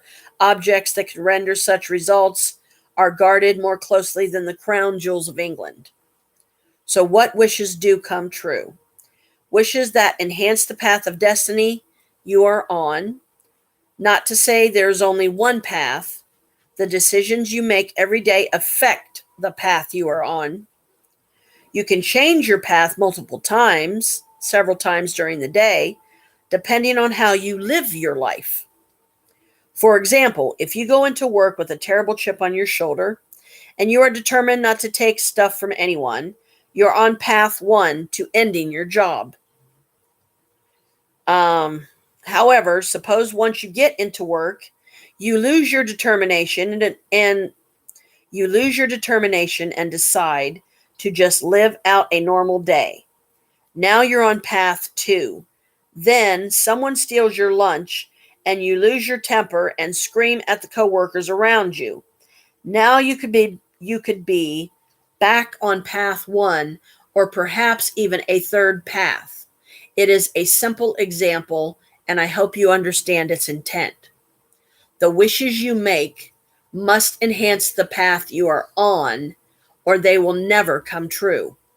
I can sit with my star fairy all day and wish to look like Ava Gardner, but I never will, no matter how long I sit and wish. However, if I make a reasonable wish, such as to gain enough money to make a vacation to Ireland, well, that wish will most likely be fulfilled. No matter who you are or where you live, you will never be able to wish something that doesn't exist in your life's path into existence. Many people quote lottery winners or winning gamblers, and yes, it is true. Collectors have won thousands or millions of dollars, but it was their life path and their wish for money manifested that way. Your wish for money may manifest itself in a few $100s. So, will you ever have riches and wealth? Quite possibly, just not within a month or a year. The wishes that you wish to come true may push you onto a path that will have great rewards and pay out in the long term. So don't discourage yourself from buying a wish granting token because it won't yield you millions within a week. You can't wish the ridiculous into being true. The same can be said of those who wish for their physical appearance to change. They want to know why they're still short, or why their crooked nose isn't straight, or why their eye color hasn't changed. The answer is quite simple. It won't happen. I hate to be straightforward and abrupt, but change to physical appearance is a skill you will never find through an object you find online through eBay or any other online venue. Those who have the power to change your physical appearance so drastically are those you are going to find sitting amongst the most prestigious individuals who practice magic, and the odds of you ever being allowed audience in their sanctuary is slim.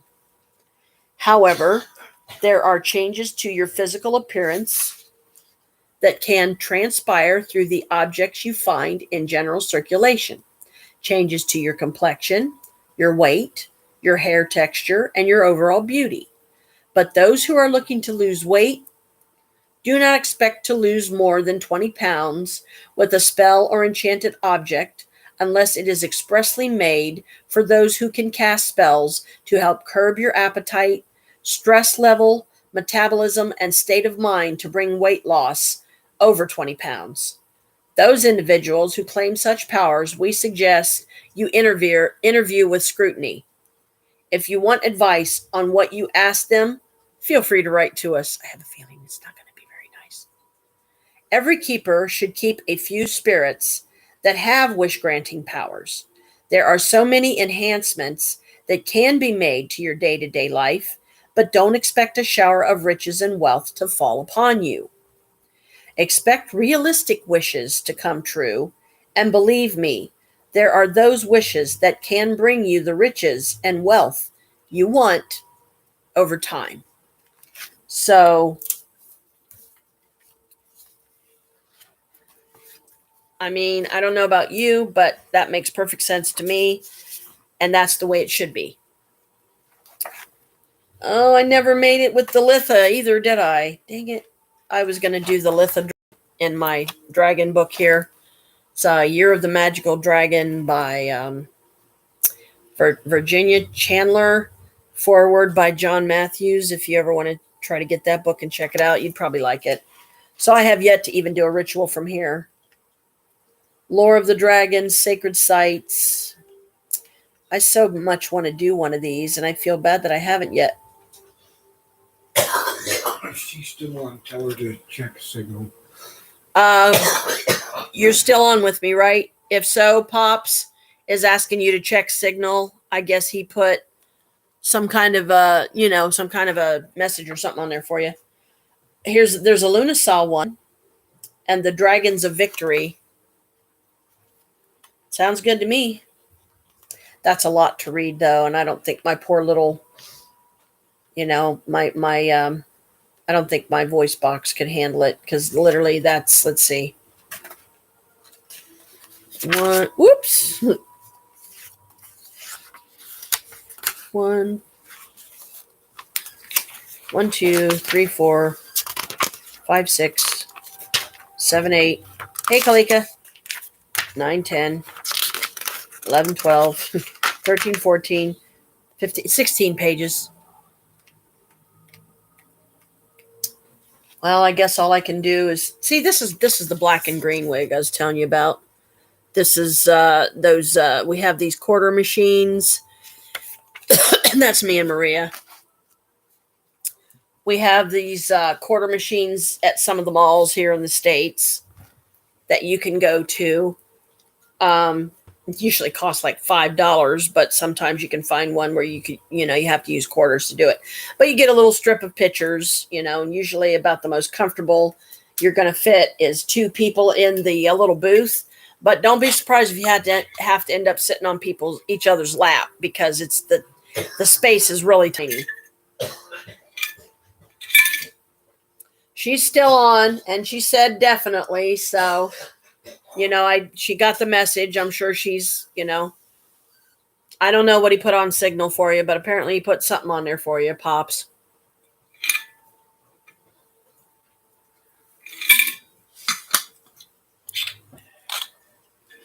And he's standing here like, well, with this look on his face, like he's expecting a response from you.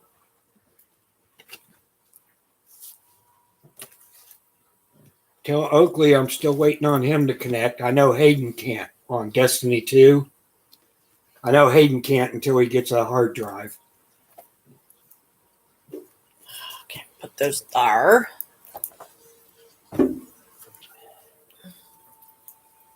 But Oakley should be able to.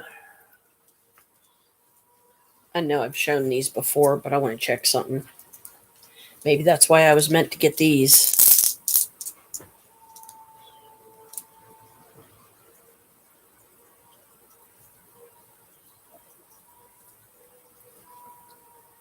That's a black stone. Guess I'll carry this one. I'm pretty sure this is a sodalite. Yellow citrine. Strawberry quartz. I've probably shown these before. Clear quartz. Green aventurine. Possibly chevron amethyst. Because see the design? That's like the common chevron shape, right? So I got my black stone. I hope it's black tourmaline. And she texted, yeah, I'll tell him. So she wrote, yeah, I'll tell him to answer you, okay? He needs to send me a friend request from his end. Yeah, he's got to send a friend request from his end to Pops or whatever.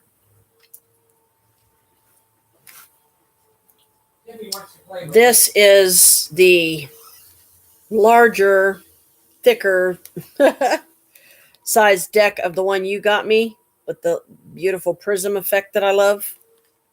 Yeah. This one I didn't know it was that one until I got it, and I'm like, oh boy, now I got 2 of these. The one you got me and this one. And those crystals came with it. I even set up a clan that they can join if they want. Yeah, he said he even set up a clan they can join if they want, I guess it's his, the whole gamer thing. It's his way of trying to bond with his grandsons. That's all, Get to know them, be able to do something fun with them on their level, and plus there's like one thing I'm doing right now that really should have 3 players playing it. Working together to do it. And I can't get it done because there's only just me. Yeah. I got 3/4 of the way through at one time, but most of the time I only get about 1/4 to 1/3 of the way through. I just hate that you got to tear up the boxes just to get these cards out. At least I do. End up ripping the crap out of this first off. Like, Right now, I think I might this is the size of the book that comes with this. I might take a nap. Oh. I love this one has the, like color pictures in it of each card and the meaning and stuff over there. I think I got about 3 hours sleep off and on. Oakley, she said, Oakley will want to. So I guess she's thinking he's probably the most likely that's going to want to do it. You mean join the clan or play the game or both with Pops? Probably both. That's good. But anyway. Okay, so last time I did a card, it was that. Right now, I'm going to go take a nap because I only got about 3 hours sleep. I'm going to try to get Hayden a hard drive for his birthday. Okay. She's going to try to get Hayden a hard drive for his birthday, so that way he'll be able to maybe play then. Worst part is I got like 5 or 6 damn hard drives laying around here. Just come out of my pocket. The largest is only a 500 gig. Shit, even 160 would do him, and that's the smallest I've got.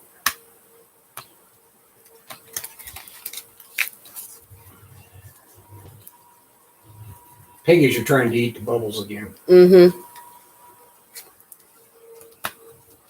No wonder they're so fat. They're full of air from eating all the air bubbles. Yeah. Not to mention all the food in the tank they can get down their gullet.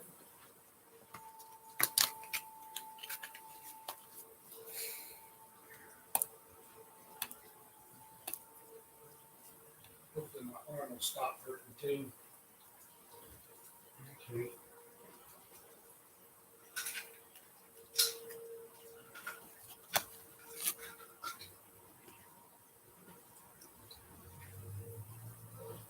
Four of Wands.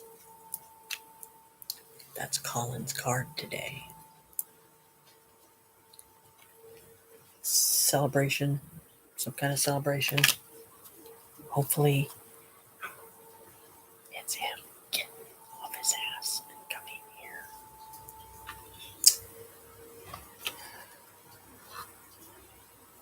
here. I'm curious. I've never tried this. Let me try it.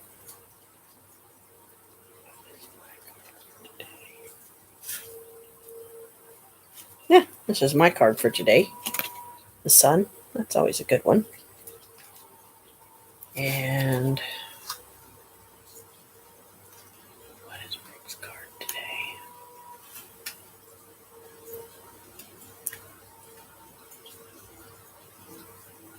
Five of Swords you got. And that means a victory. See the two dejected and walking away? I think that's the spirits like saying, we got you. We're taking care of the trolls as we speak, so you don't fret none, little lady. We got this. I'm not going to read the book. I can read it later. You know, that's why I turn the cards the way I do. Hello, Kalika Brat. Kalika. Kalika Boo. Hello, Bratness.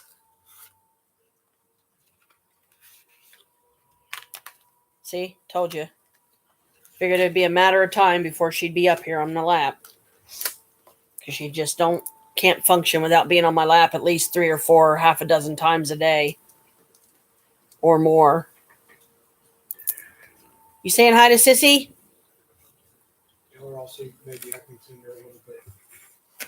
Yeah, Pop said he'll see if he can send you a little bit of money too, honey, when we get our checks. Hayden's birthday present. Yeah, for Hayden's birthday present. To help, get the hard drive. He'll try to send you some. But shh, don't tell Hayden. I'm sure Pops would probably want it to be a surprise. Hi. Well, no, don't tell him unless I actually do send money. Yeah, don't tell him unless he actually does send money. I don't want him to think he's Kalika Brat. going to be able to get something decent. Yeah. With the money combined. And then he can't do it because I wasn't able to send any.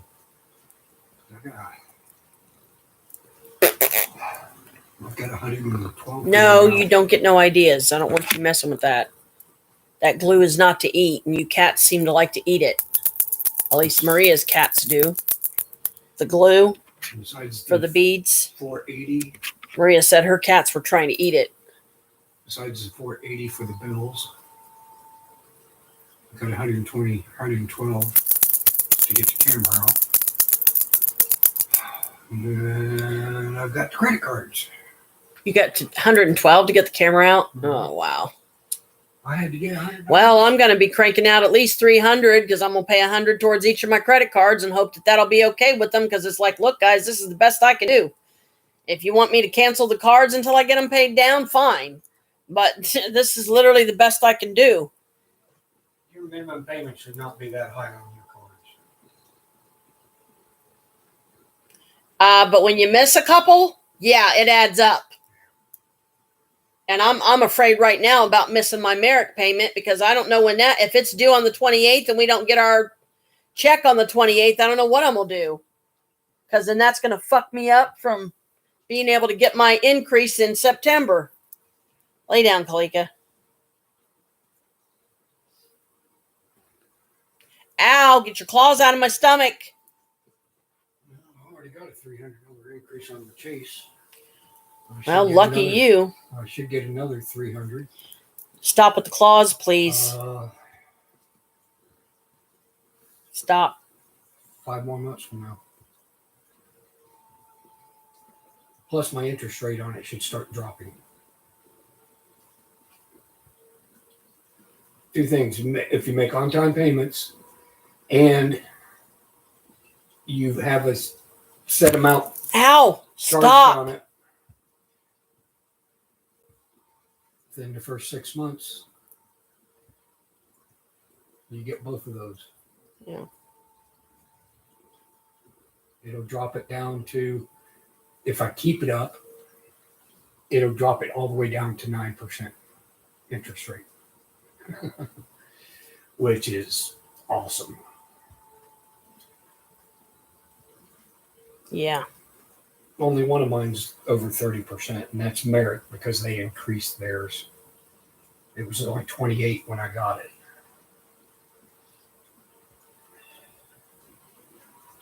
$24 to $29 is the average right now. It was. Since inflation, the average has probably gone up a little bit, and I don't know how much. Anyway, I'm going to go lay down. If Bella will give me room on my pillow. And that's part of the reason I didn't sleep much last night. I got about 3 hours. And Ow! Will you stop digging your claws into my leg, please?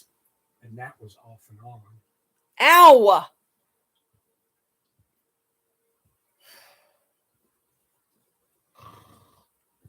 So go lay down.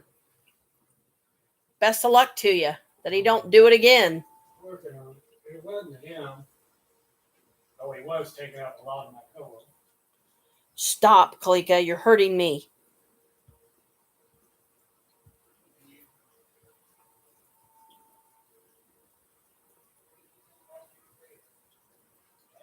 I'm sitting here hungry. Kalika's in my lap, which means now I'm going to have to make her get up, and she's just going to have to be pissed off, I guess, because I need food. You can go get your food anytime you want. I got to make mine, or at least heat it up. Sometimes, I just eat it cold because like if my stomach's upset or something, I'll just eat something cold, or if it's hot outside, I don't want to pump hot food in me because then it's like, bleh. I'd rather have something cold to eat. It's easier on my stomach. And Chris is right. We got a crap ton of leftovers in there. Should be able to just walk in there, grab one out, maybe heat it up for like a couple of minutes or something, just to have a little bit of warmth in it, but not a whole lot. As if it was piping hot and you just took it out, from being cooked for the first time. But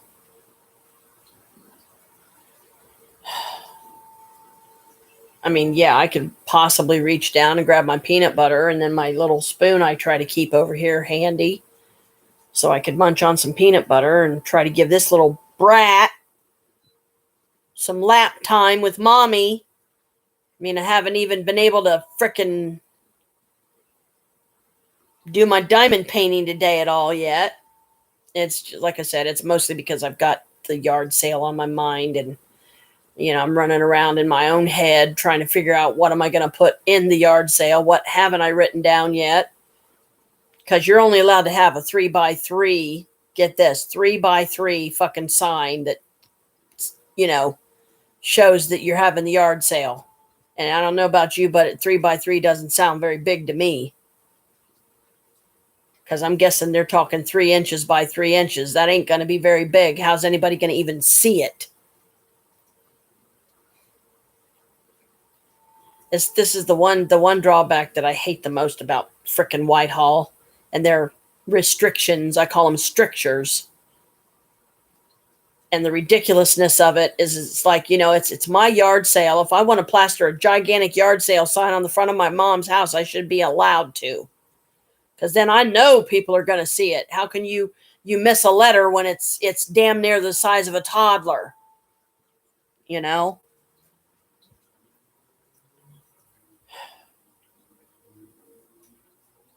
So let me get back to the goddess of the day for a minute. trying to think of some things that I could use some strength with. The weight loss, managing my money, getting my credit cards paid down, um, shielding myself from discouragement from others when I'm trying something new, like with the diamond paintings and stuff. Um,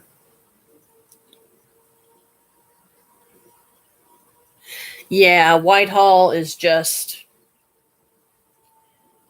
I don't know about a lot of people, but I really don't. That's one thing I don't think I would ever be able to be happy in a place like in a city like Whitehall, because they're just so uppity, and they're like the snooty tooty place that I don't want to be, because they think they're better than everyone else. Whatever. It's what I think of your frickin' snooty crap, Whitehall. Shove it up your candy hole and grind it.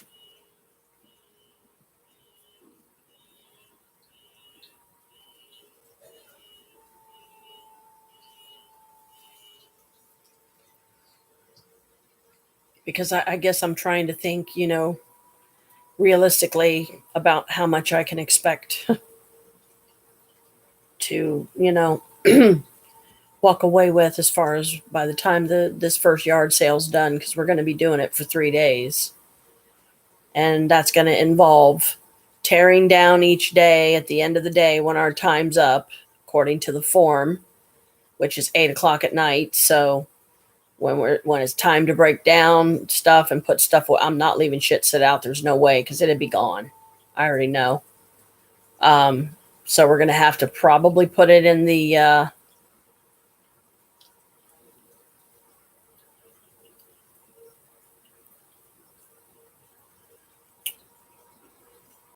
chapped lips, trying to get dead skin off. Where are we gonna put the stuff? Are we gonna try to keep it on the tables?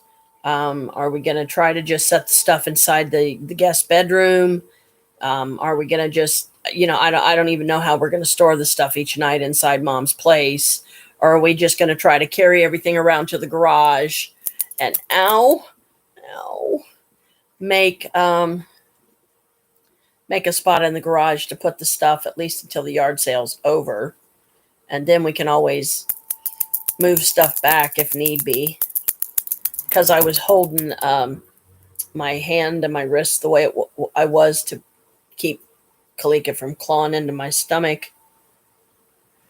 Yeah, that's another reason why I want to try to have a decent, if I can, I want to try to have a decent amount of variety of stuff out there. I'm going to try to have some of my crocheted pieces out there, some of my diamond paintings, because it's looking like I'll be lucky to have a handful of them. I'll be lucky to have 5 of them completely done. That's why I'm still trying to focus on the small ones, just to see if anybody does buy them. And the ones that are obviously messed up, like the heart, I mean, I can't see asking more than $1 for those, because I'm the one that messed that up, because I didn't label the beads properly, so I knew what piece it went to, and I could have saved myself a wasted piece that I could have maybe got more out of. Because I don't know that I can get that same painting again. And if I did, would I feel like doing it again? And would I be able to have enough self-confidence to do it again? Or would I be worried about screwing it up again? And therefore it would discourage me, so I wouldn't even want to try.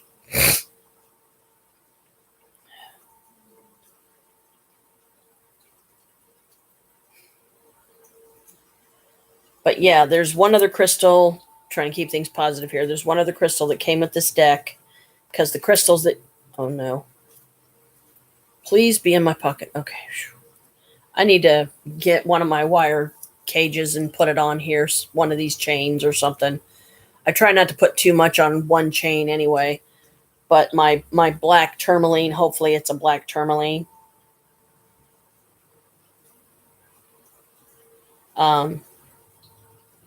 But I will definitely get me a black tourmaline next time I'm out at one of the witch shops, and there's one there waiting on me, and I have the money to get it. I'm just rubbing my callus. I got a real bad callus on on this finger right here because that's always the finger I use when I write. It's the finger I use when I bead, when I'm doing the bead wand thing, and when I'm doing latch hook. That's where a lot of times the object, the item, the tool rests. And over the years, I don't even know how many years it's taken it to get built up like this.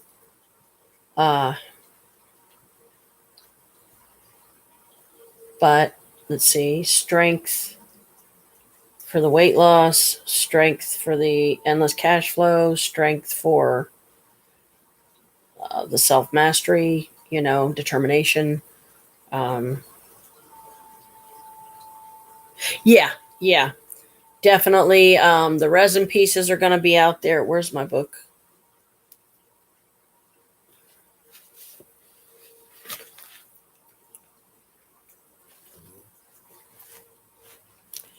I'll read to you. I think I've only got like 7 things listed so far because I don't know if anybody else is going to be contributing or not. I just simply told a handful of neighbors that, maybe might have some stuff they'd like to get rid of.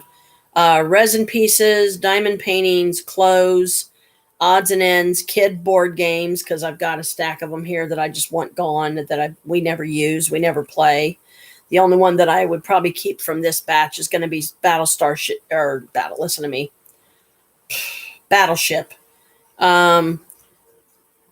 I have this unworking multi-stereo thing that my mom gave me a while back. It's in perfect shape. As far as I know, I haven't looked at it since I put it under the table in here, so I hope the cats didn't destroy it. And then crocheted pieces. So that's literally only like 7 things that I've got listed so far. But this multiplayer thing, you can play vinyls on it. You can play CDs. Or it has a radio too. So I think it's an AM FM radio. It's really nice. It's probably in the neighborhood somewhere about yay wide, about decent height, and it's wood, wood outer casing.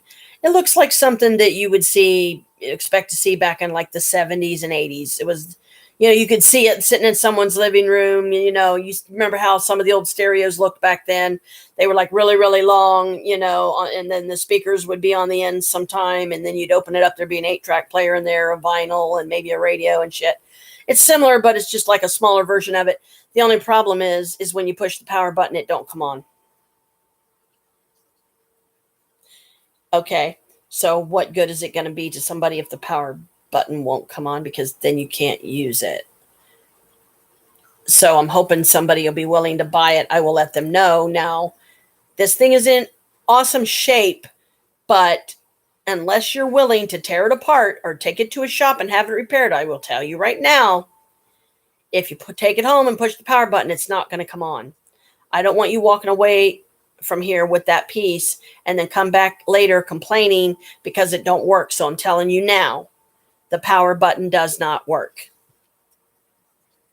Yes, I'm going to get some food. Yes, Mom. Don't stand me in the corner. I'm going to go get food. Since I finally managed to get Kalika to get off my lap.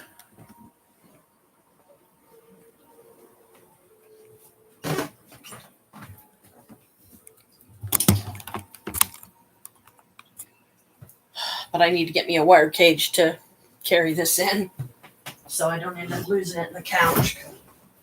Because then I would be very, very, very upset. Okay, for starters, let's do this. And okay, but if I do this now, I won't have it later.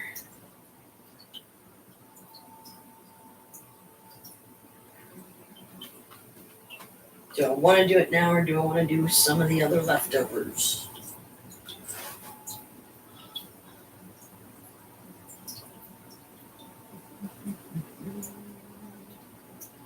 I can't decide.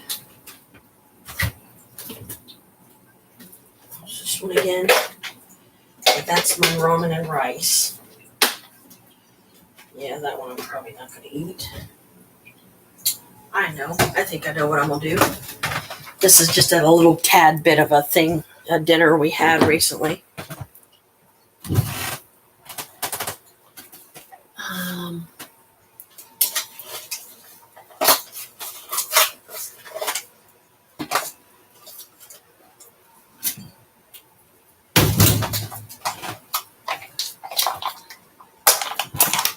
I'm gonna do me a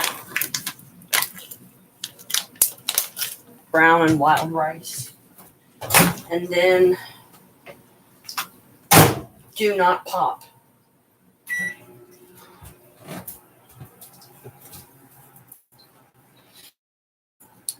Put a little bit of butter in hot rice and just eat it right out of this container. You know, to me, it saves on dishes. Be right back. Gotta go to the loo. Look up, baby.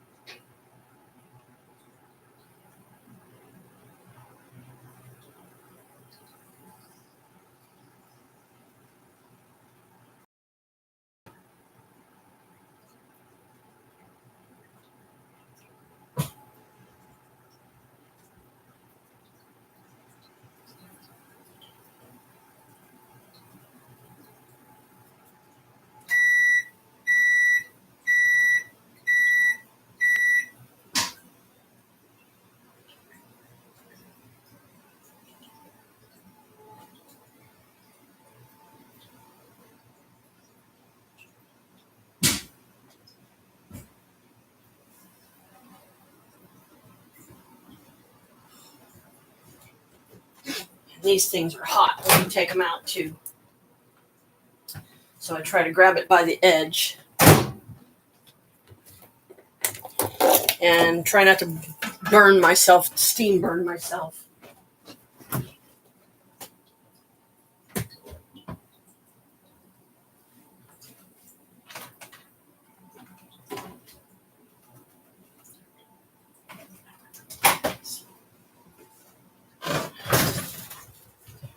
Hey, boo. How you doing, buddy? Spoon.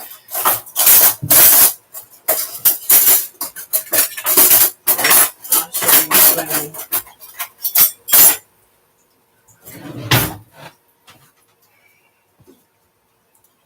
And since I'm going to be putting hot rice in here, I do it quickly enough.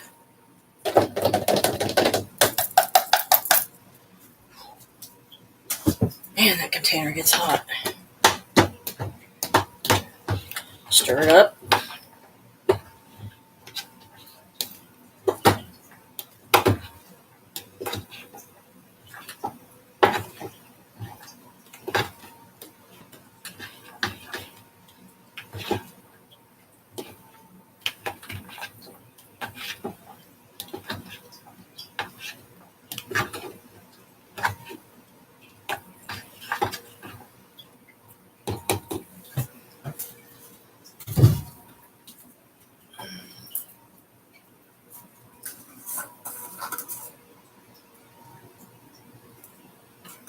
He must have got me another one. Sweet.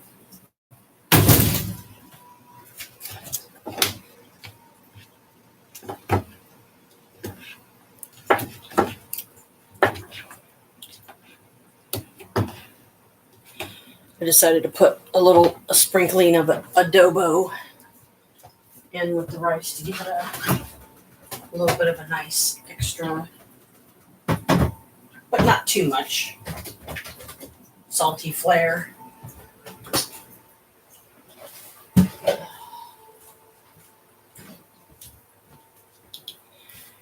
Okay. Be right back. Gotta go get my bottle, put some more ice in it. First pop of the day.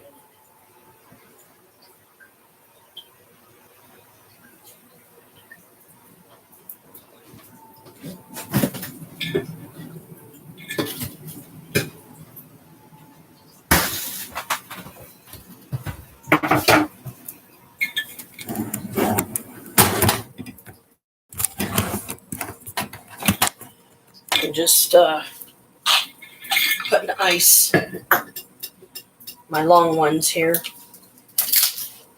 in my bottle.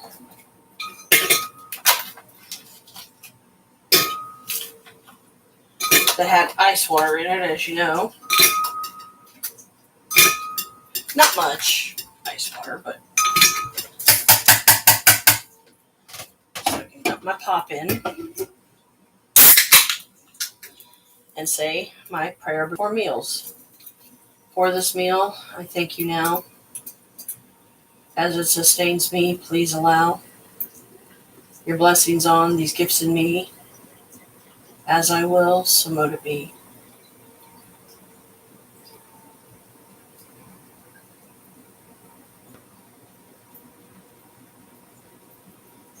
Trying to pour this kind of slow, so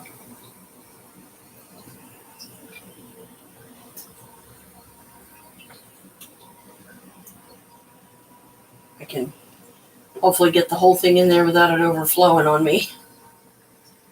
There we go. Perfect. Did it just right, I hope. Yes. Okay, good.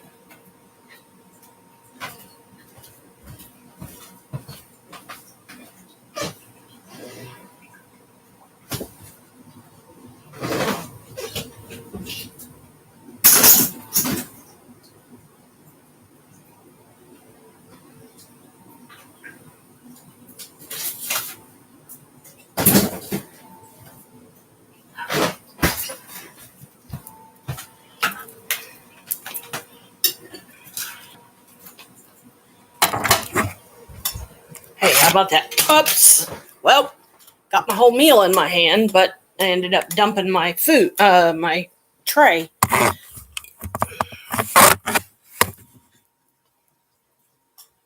Which means that bead went on the floor and I'm not looking for it.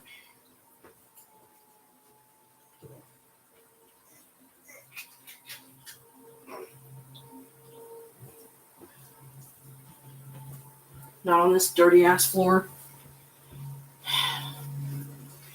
And it's not for lack of, cleaning, because Pops is real. He does try to run the vacuum once in a while. So I got everything in here, but these flew off. But all I had was the glue and one bead in the trays, so I didn't really lose anything important.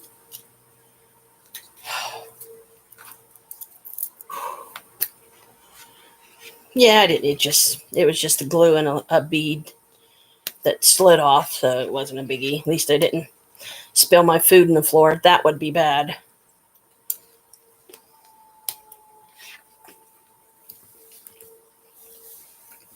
Uh-oh.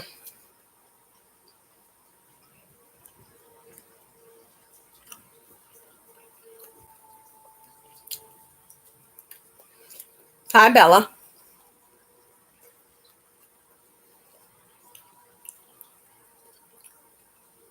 And here comes Boo right behind him.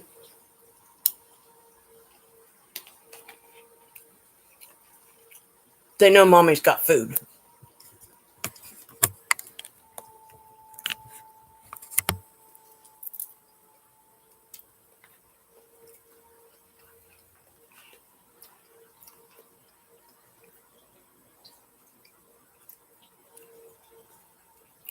Rice to me is a good staple food because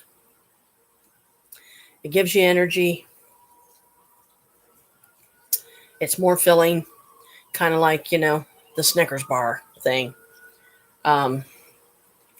It's fairly healthy. A little bit of butter, a little bit of adobo. which is just a multi-spice that we use. I don't know if you guys have used that or if you've ever heard of it. Vegetables and rice, a little bit of butter.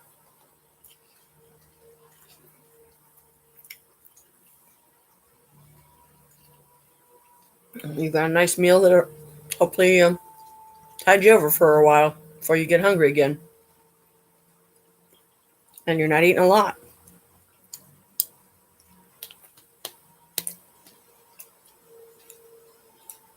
Hang on, guys.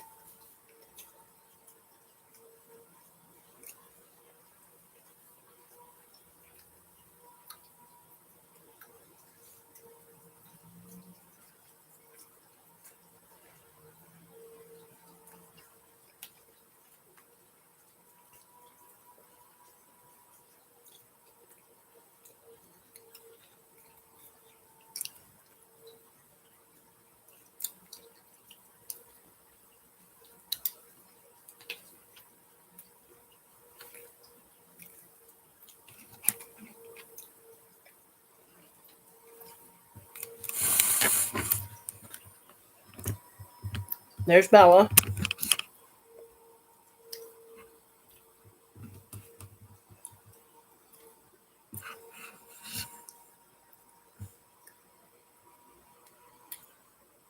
Boo's down there, but he's hard to it's hard to angle the camera just right so you can see him.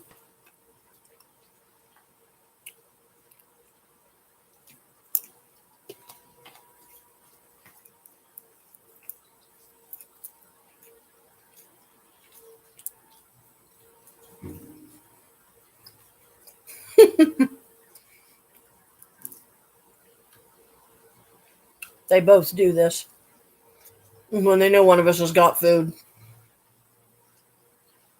I think it's so adorable. And Bella's sitting up here like he is. And then Boo's sitting down on the floor.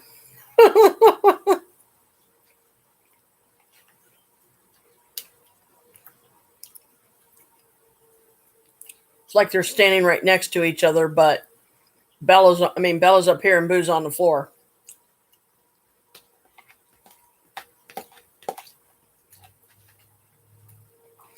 Here, I know how you'll be able to see him.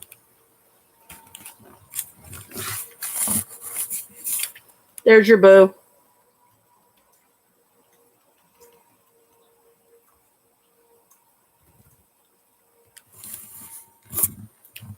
Oh, Bella's tired of waiting.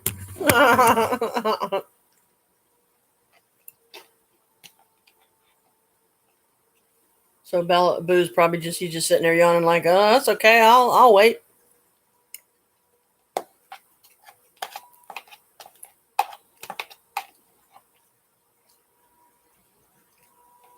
Oh, I guess Boo's the winner. We'll give him a little tiny bit here, see if he'll even eat it.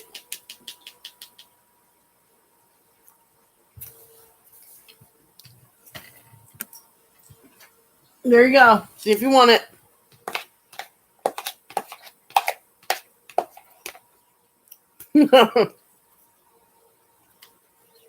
It amazes me that our cats actually like rice.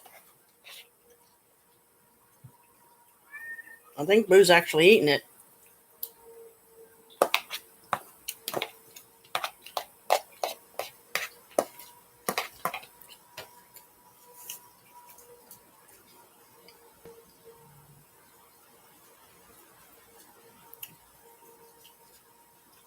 He's eating it.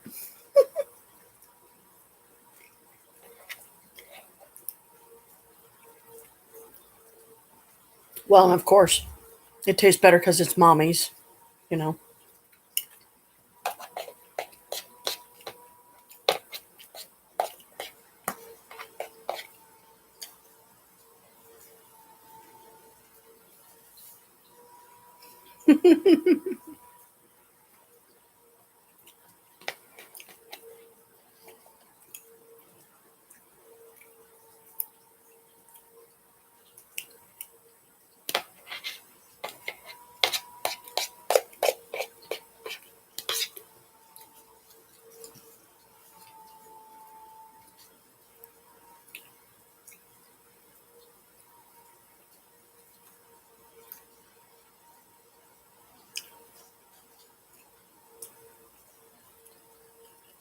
You'd be proud of him. He's cleaning his plate.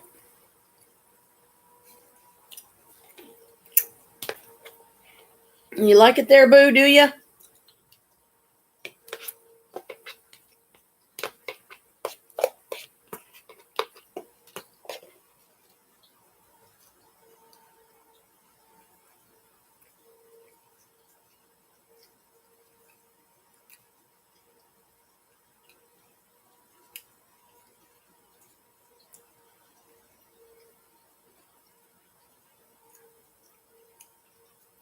But in the same token, I do try to only give them small amounts.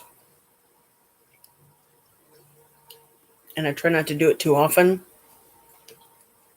Because they say that, human food, there's some human food that's really not good for them. It can be dangerous to them.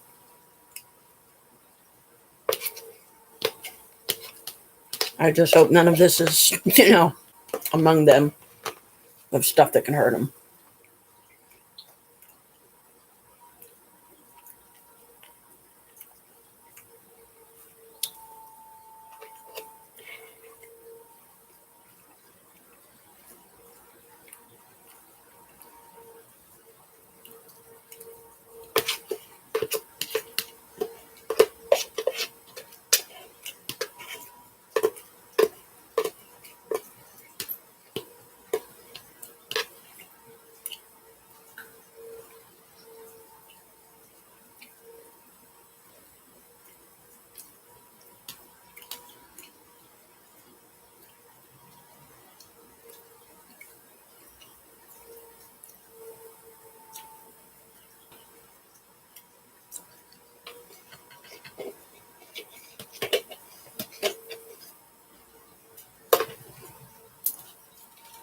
All done, Boo baby.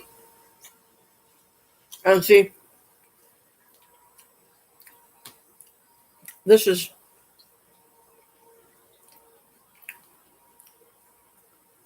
because of the amount that was in here. It was maybe about to there, roughly, because I added the extra rice.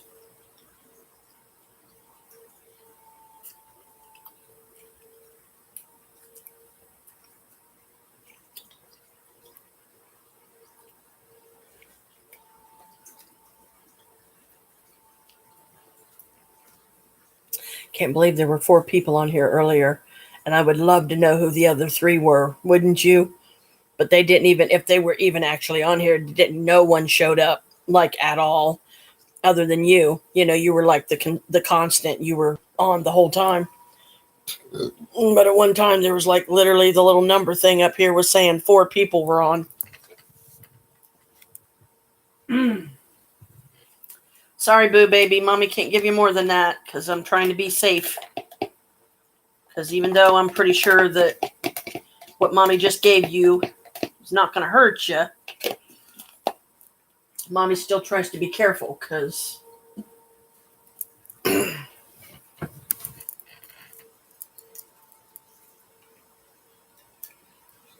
we never know what, like they could like a food, Bella and Boo, that's a human food. But then they'll scarf it down, like within minutes or seconds. And then a few minutes later you hear, you know what a cat sounds like when they're throwing up. Sure enough, they end up throwing it right back up.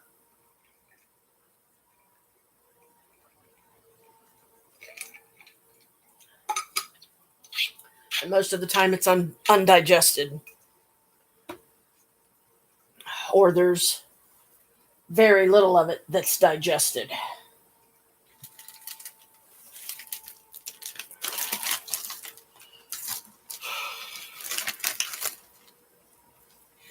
And I will take one of these, wipe off the spoon real good so that I can safely set it out and don't feel so much like I'm feeding the roaches because the container has a lid. So plop the lid back on it when you're done eating.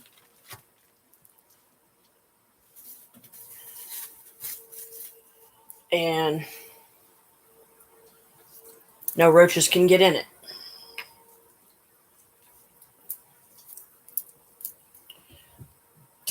Malika, leave him alone. Quit being a brat. A mean butt. Carmela, don't you even act like you're going to bother him either. You're lucky that Mommy's not the type that throws shoe at Kitty's head when they're being bad.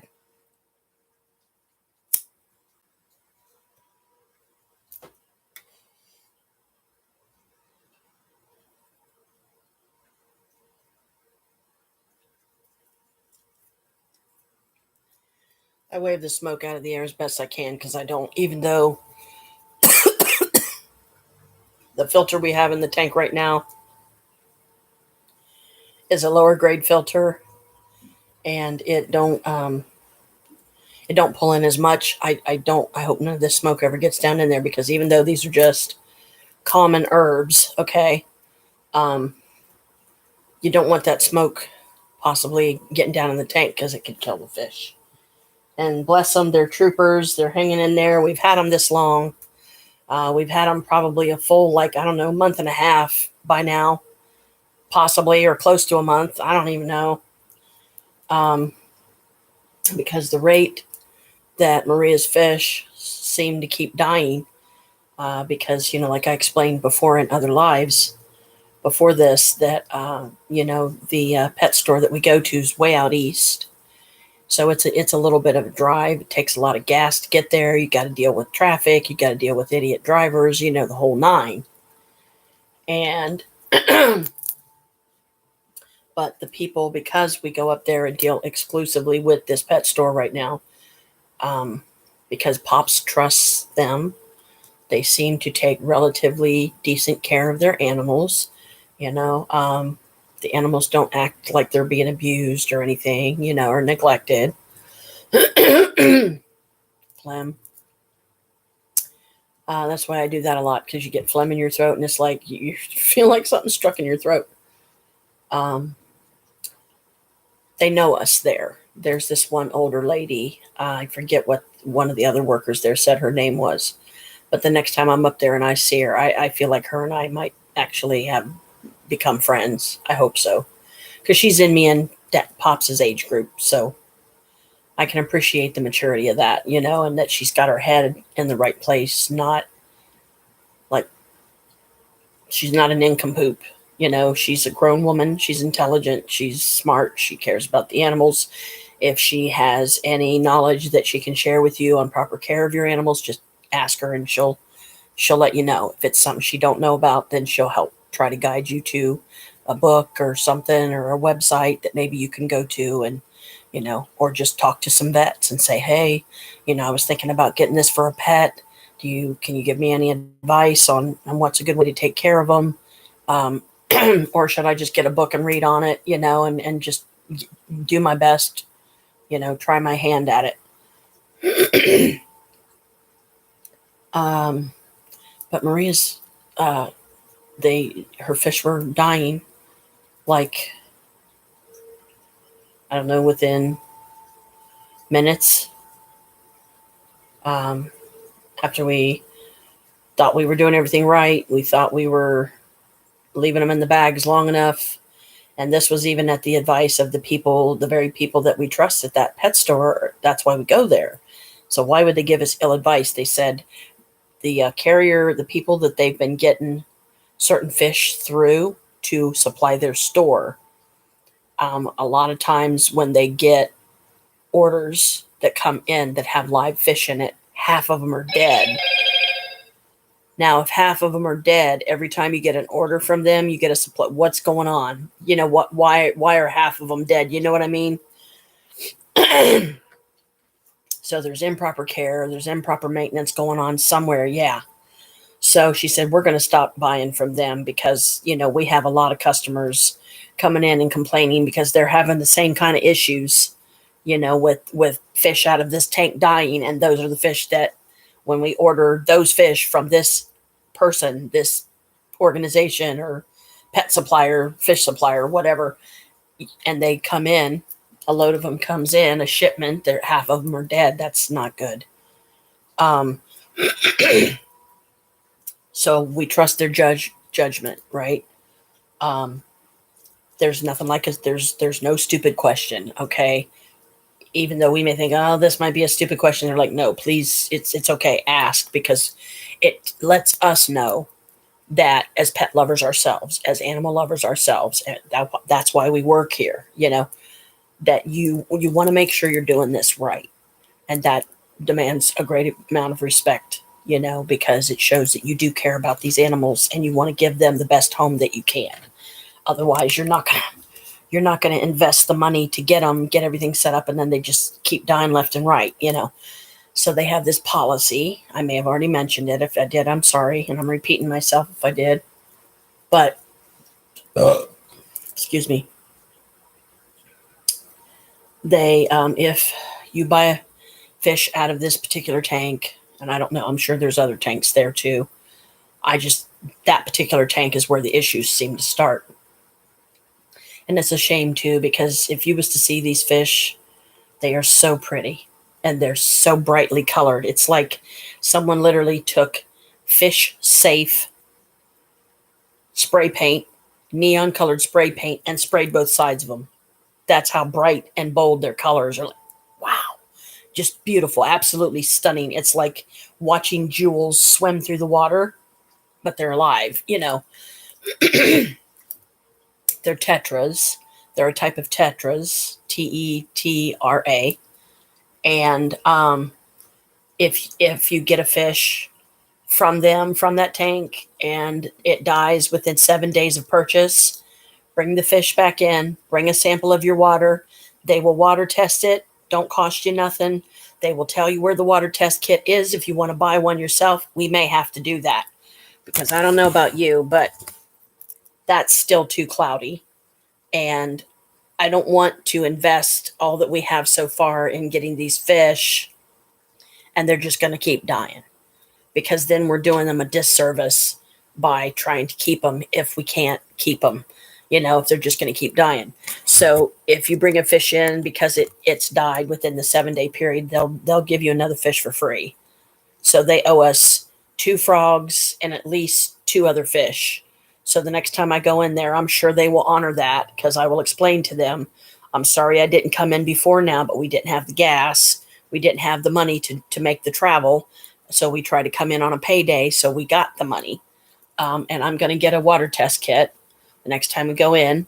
I'm going to try to get 1, maybe 2 goldfish for Maria, and we're going to put those in her tank. Hopefully she'll do better with them. But as far as feeding them and maintaining the tank and cleaning the tank and all this and that, that's going to fall on me and Chris. How long have they been in there as you have to do water changes?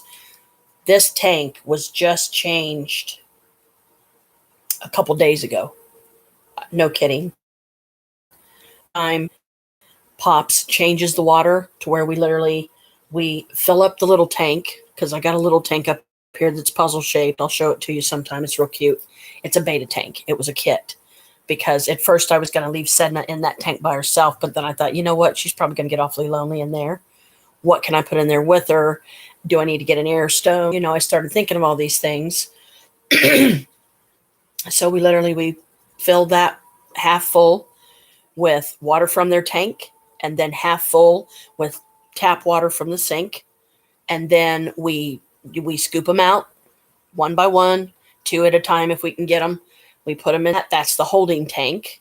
We put them in there, and that's where they stay. We put the lid on it, no air stone or anything. We put the lid on it, and then Dad, Pops, we take the lid of this tank off. He unhooks everything, unhooks the heater, the pump, the air stone, takes everything out, washes everything off, hot water only, cleans everything off as best as he can. He empties the tank down as far as he reasonably can with the items that we have, because we're using like household items, giant bowls and stuff like that. So it's a lengthy process that shouldn't be lengthy, Yeah, it probably is, because see, some of what I have learned so far in my attempt to be able to be a good pet owner with these guys is goldfish, which we have 2 of, and the aquatic frogs, which we have 2 of, both give off ammonia. comes off of their skin. It's part of their makeup, part of their body, part of their chemistry. And that may be causing the cloudiness because we have two fancy goldfish in here right now and two aquatic frogs. They're both white with pink eyes. So, in my opinion, they're albinos. And then we have my little Sedna here. I don't like the water being that cloudy because I feel like something's wrong and I want to be able to see the fish. But this thing is such an investment. And with our income being limited like it is, we can only get a couple things here, a couple things there. So it can take us 6 months to a year just to get everything, to get it really, truly, fully equipped. Or if you have the money, and I may still do this, because then it'll give us an extra tank. We don't have to even set that up right now. We can just put it in storage or whatever until we get into a house, if we ever do. And then we can just have an extra tank, or we can turn it into a terrarium. And most likely what I'm going to be growing in it, if I do a terrarium type thing, is I'm going to be growing like some herbs that are indoor that you can manage pretty easy. Not too many at once because it is going to be indoor. It's going to be in a structure. It's going to be in a tank, so you don't want them like starving each other of food and nutrients. So you don't want too many at once. The sponge inside the filter will need cleaning as well. Yes. And that's what Pops does. He when he takes the filter and everything in there, he takes everything into the kitchen sink and he starts taking that hot water to it and scrubs it off as safely as he can without getting like soapy residue or anything like that on anything. And he takes the filter out and he cleans it to the best of his ability. But this filter that's in it right now is not the filter for this tank. The filter for this, because this is a 10-gallon, the filter for this, the proper filter, is a $30 filter. And that's a lot of money for us right now. So the older lady I was telling you about that I'm most familiar with up there, that I've seen up there the most, that knows me and Chris and knows Maria, she didn't have any of those $30 ones that day. Me and Maria went up, and if she would have had even one of them, Maria would have got it. And if she would have had two of them, even better, she would have spent $60 without question and got them both. But she didn't have a single one on the shelf. She didn't have any in stock. So she gave us the next best thing that she had. It was a lot cheaper, but it's not working as efficiently. So I think once we can spend that $60 and get to proper filters, that will maybe clear a lot of that up. Because I feel like a lot of it, or at least a decent amount of it, probably is it could possibly be rather the ammonia that excretes off of the frogs and the goldfish. Fish tanks are so hard to keep up. Yeah, they are. They really are. They're a lot of responsibility. I remember the axolotl tank taking 3 months just to set up before I could put them in. Yeah. And you were probably absolutely right, sweetie.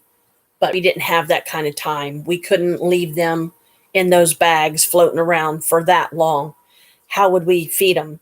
We'd have to open the bags. We would probably have to open the bag and put it inside a tank, but leave them in the bag. How would we clean it? How would we clean their water? You see, so we didn't have the luxury I wish we could have had. I wish we could have let this cycle longer. Maybe that would have helped. But whatever is going on, I just feel like a lot of it has to do with the ammonia. A lot of it is because it's the proper's not listen to me, I can't even talk. Colin must be around. I always get flustered when he's around, or he's thinking about me or something, who knows. But this filter is not capacity. It's not designed. It's probably designed for a totally different unit, totally different. They have these kits that you can get, but they're like, I've got one on my Amazon wish list. I might just go ahead and get it as soon as I can. Probably not going to be able to afford it with this check because, like I said, $300 is already gone. I'm going to talk to each credit card place. I'm going to call them on the phone, explain my situation, have every single one of them change the payment due date to the first of the month, but explain to them. Now, I can't promise you that you're always going to be able to take the money out on the first.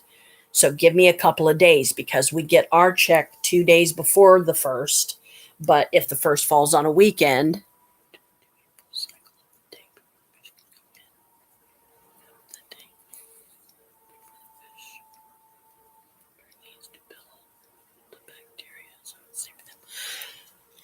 Well, the way they do it in the tanks here in the U.S., um, they have chemicals. They have like a water conditioner that you can put in there for like especially that kind of helps because the tap water is so harsh here. That helps with like keeps their scales their and stuff protected, their skin protected. Um, and so it's like a water conditioner. There's another chemical that you put in that's supposed to help keep the water clear. And then there's also one that keeps the pH down and the ammonia down to a more manageable level. So, because like if you have a fish in there that can't handle the amount of ammonia that they produce, that's just natural, either take those fish out that you think are going to possibly die from the overexposure and put them in another tank, or get rid of the ones that are causing the ammonia. And I don't want to get rid of the frogs, and I don't want to get rid of the goldfish. Um, so yeah, so this is most likely why we got out of it before, why we didn't do it for several years as far as having fish, because it's enough of a chore to manage 4 cats that is going to double in number to 8 if we ever get the house. I don't even want to think about how many. Hey, Vicky. How you doing, sweetie?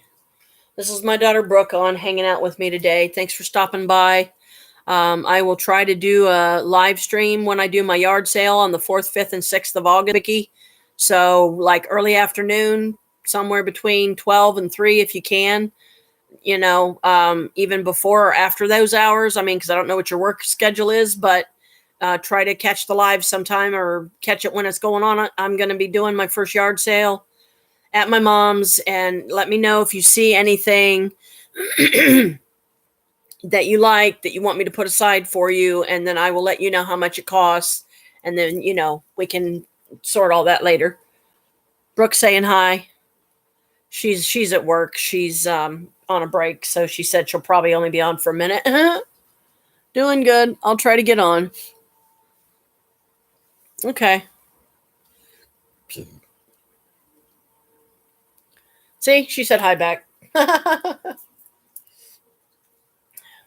Yeah, Vicky is, as you know, you probably remember Brooke. She's fellow Capricorn like me, and she shares Alicia's birthday. All this time, I thought Vicky's birthday was January 10th, and it turned out it's January 11th, the same as my daughter Alicia. I'm like, what? Really? Oh, okay. So I probably met somebody that had a birthday, that was, that I got it confused somehow. So it's like, well, I must have met somebody that had a January 10th birthday then, and it was just like another Capricorn or something.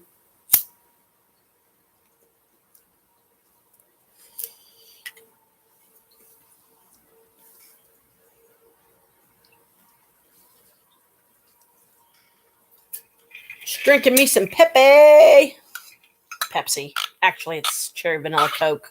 My first pop for the day, so I'm pretty proud of myself for that, because I am still struggling with my whole weight loss thing.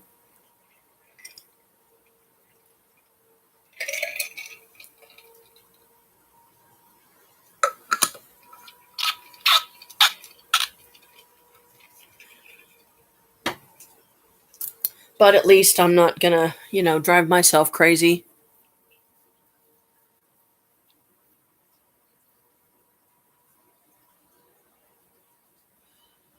I see triple ones all the time.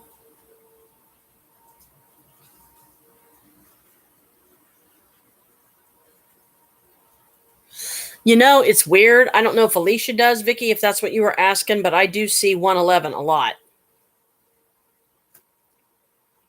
Just random times, random situations, it just poof, just out of nowhere. I'm like, there's 111 again. What is that all about? It's just weird.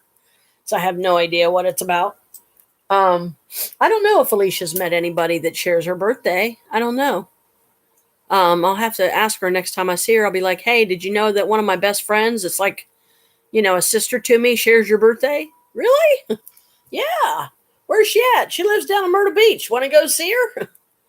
But if we did decide to come down sometime, Vicky, while I got you on here to see you, which I would love to do, you would just have to let me know, or I could try to look it up myself. If they have any hotels or motels close to you or in the area anywhere, and me and Chris would just get a room, or if it was me and Maria, Chris might not feel like making the trip or whatever, and me and Maria might come down, or me and my friend Christy, because you haven't met Christy yet. And certainly if Brooke was here, I know she'd go. She'd be like, come on, Mama, we're going. Dad can stay home and watch the cats. Okay, let's go. Quit, you guys. Cats are bugging each other again. But yeah, Vicky, I'm going to have some newer resin pieces out there that I've done for sale. I'm going to have some diamond paintings that are completed for sale. I'm going to have some crocheted pieces. Not sure what else. Chris is going to maybe do a look around here, hopefully soon, to see if there's anything here of his he wants to get rid of. I've already told one of two neighbors in my building here about the yard sale to see if there's anything they want to get rid of. If they do, bring the stuff to our house the night before the 4th of August, and then we'll take it. We'll, find somewhere to store it. We'll take it over to Mom's the next day, which is going to mean that only me and Chris are going to fit in the car because everything else is going to be in the back seat in the trunk. But Jim said that he will provide some tables and stuff. He'll get some from the church, no problem. There's a form that I had to fill out, Vicky, because the yard sale's taking place in Whitehall, and that's where my mom's at, but we're considered Columbus. So if we do it in Columbus, they charge us a fee. If you do it in Whitehall, they don't charge a fee, and you can only do 2 a year. Campground at the ocean. There are cabins they rent. Plenty of motels, too. Oh, God, I would love to have a cabin. Are you kidding? I'd be like, okay, that's it. I want to buy one. I would, especially if it was a cabin on the beach. Oh, yeah, sign me up right now. That would be my vacation home, girl. What you talking? I'd be down there more than I'd be home. Chris and everybody be mad at me like, oh, you're going down there again. You don't love us no more. You don't come over. It's like, pfft, I'm allowed to have my me time. Little, I don't care. If it's a one person, then I'll just go alone. Not trying to exclude anybody, but, I just figure, if somebody wanted to go, and knowing Maria, she'd probably be the first one that would step up and go, I'll go. But then that means that Chris gets stuck watching her 4 cats, and ours. Litter box, food, water, visit, talk to, pet, give them some attention, spend a little time with them like I always do every time I've ever babysat for Maria when she went to New York and, stuff like that to see family. My next door neighbor, Christy. I'm glad you're getting such a kick out of this, Brooke. I'm glad I'm making you laugh, sweetie. We can all definitely always use some laughter, right, Vicky? Gee, many Christmas. I could definitely use some because I'll tell you what, girl, there's been a lot of SHIT flying around here. My mom having scary episodes, hallucinations, thinking that she was seeing her spirit float out of her body and try to go to heaven and die. I mean, it's just some really scary stuff, She got food. We think it may have been a type of a food poisoning. We're not sure. She said she, a couple days ago, about a week ago, I think it was, she had eaten something out of a can, and it was a ravioli thing or something. And apparently the stuff was outdated and she shouldn't have ate it because she said it tasted like the metal of the can. She got real bad sick from it. And she came very close to asking to be driven to the hospital, to the emergency room. And that's saying something. Because my mom hates the hospital. She does not like hospitals, and she will not go unless she really is that scared and she's convinced that she could be dying. I did some healing work on her, and it worked very quickly. Came home, and then she had a raising, it flared up again, so I went back. I did some more healing. I mean, it wiped me out. It really wiped me out. I mean, my stress levels went through the roof. That's why I'm pagan mixing right now, because it's like one of the few things that actually keeps me fairly calm and It also helps with a lot of the bodily pains and stuff that I have. But I don't know. That's why I'll try my very best to do a live stream. But if I do a live stream, then Chris is going to have to keep an eye on that too, because I don't want somebody trying to walk off with my computer, because then I'm going to be hurting somebody.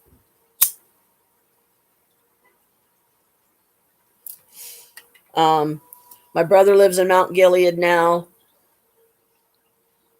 That's like an hour drive one way. I've only been up there so far one time to see him. Hopefully here soon, in the next live stream. Yeah, see, that's the thing. That's what makes it so scary, is when these episodes happen to her, we don't know what it is. We can speculate all day long and guess, well, it could be this, it could be that. But ultimately, what it boils down to is, Mom, are you really so scared that you want to go to the hospital? If you want to go to the hospital, we will take you. So you don't have to get charged an arm and a leg to get a freaking ambulance ride to go. We will take you in our car. We'll drive over there. We'll get you serviced. We'll see what they find out.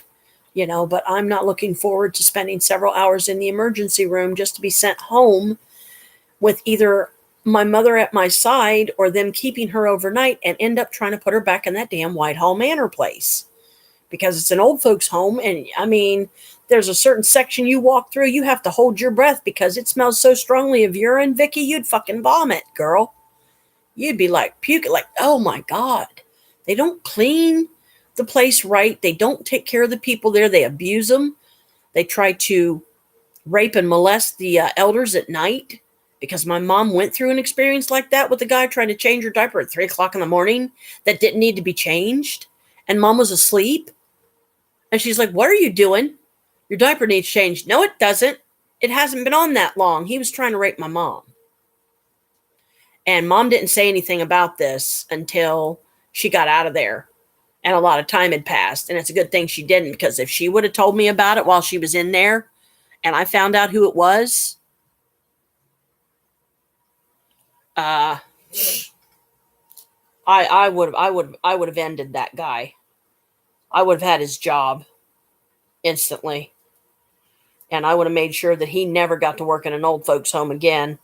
And if I was lucky at all, I would make sure that he went to the worst prison that he could possibly be sent to and never be able to get out, because I would then probably end up putting myself on a mission, maybe me and a small group of people that have had similar complaints because stuff was done to their elders that were in old folks' homes that either got abused in some way or molested, or, the dang workers there tried to poison them, or who knows, it's scary. And it's like, if those people care so little for that job and those people, then they just need to walk off and quit. They need to close the place down. They need to clean it thoroughly. They need to sanitize it, find somewhere safe to put the elders until they can get the place clean, up and running again, and safe for everybody. But I was there every day. Like I was telling Brooke earlier, Vicky, I was there every day because I wasn't about to let them abuse my mother. I wasn't having it. So I don't want that to happen again. I don't want those jerks to get her in the hospital and then make up some BS excuse and then end up forcing her to go back into the rest home.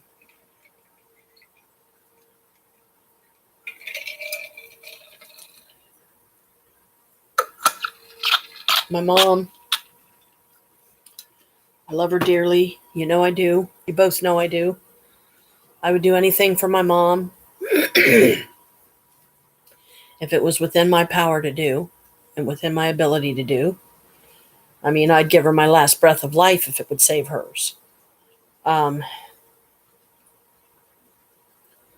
She's 91 years old, guys. I'm really starting to get scared because I don't know how many more years we're going to have her, and the pressure is really coming down on my shoulders that I'm going to end up getting all the responsibility of taking care of her because nobody else in the family cares enough to. And I'm saying, the family on this side. Carl's in Mount Gilead. Naomi, we don't acknowledge anymore as family. Meow. Jim don't do enough for mom. He don't care enough. He leaves her there alone a lot by herself. And now we have the kitty acrobatics going on in the living room because daddy is giving them their treats, which I call their drugs. Clicker. And they like leap and jump over each other and flip and all kinds of stuff when they know it's treat time, man. Give me my treats. Some of them get verbal about it. That was Boo going, meow. Hey, don't forget me. Yeah, it's his fault. He spoiled them. I did not. He's the one that started giving them treats every day. I'm like, it's your fault, so don't you ever put that on my shoulders because you're the one that did it. I would not have done that because now it's costing us a lot of money just to keep him in treats because he's got them used to having them every day. And then soon it's going to be 8 cats we're going to have to be spoiled like that once we get the house, if we ever do. I'm just getting so fed up with that and so discouraged.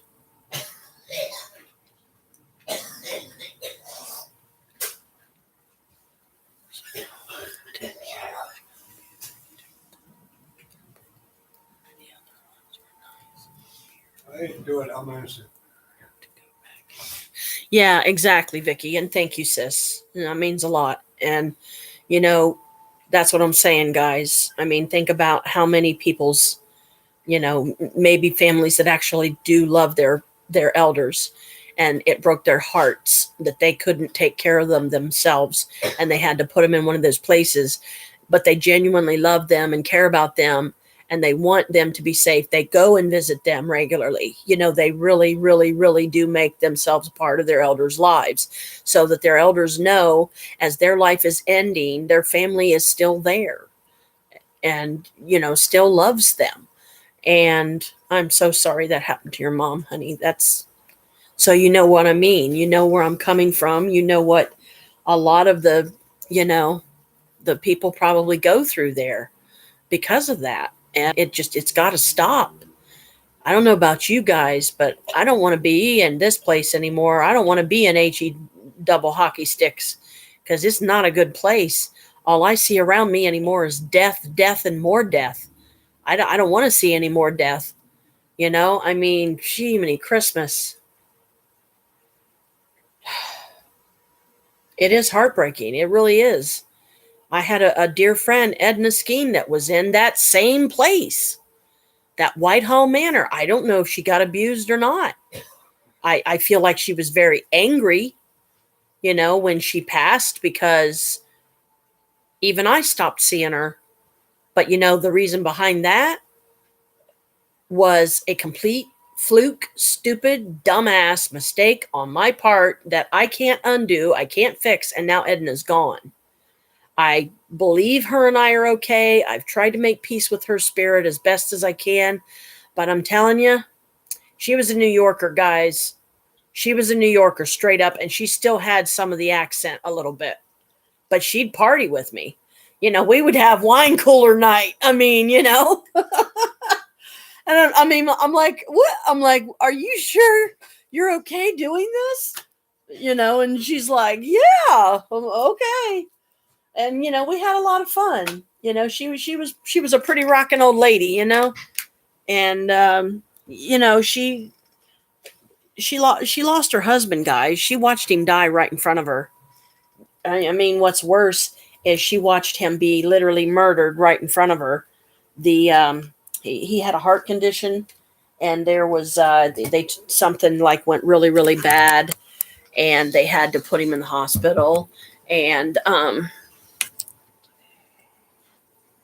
Spice Island saffron. Oh, you found some, or you finally bought some? Actually, this has been up there for a while. Oh, okay. I thought we had some. I just couldn't remember if we did or not. Had to plug the thing in, guys. It was about to die. But it was one day I was at my mom's when she was at the old place. She's moved now, Vicky. She's not. She was on Santa Maria. She's not there anymore. She's on Maplewood. Oh, I love Heinz 57. Are you kidding? Try it. I love Heinz 57. If this is too spicy hot, I'm going to kick your ass. I'll dump this whole thing down your head. Very little, dear. Then it is fucking spicy. Just try it.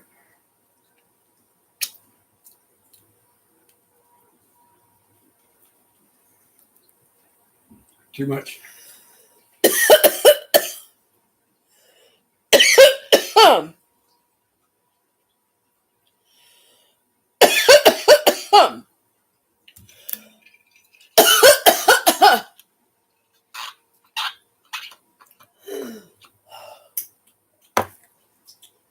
And please don't laugh because this is not funny.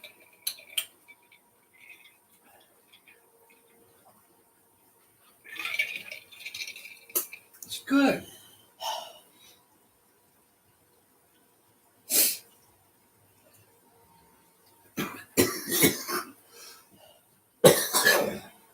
See, you guys just witnessed it. He's trying to kill me. I'm glad I put most of it back because I thought it was just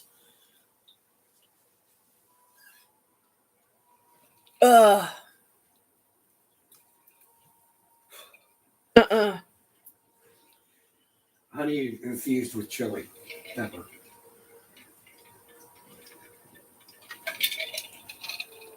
Please don't ask me to try something like that ever again because that literally almost made me stop breathing.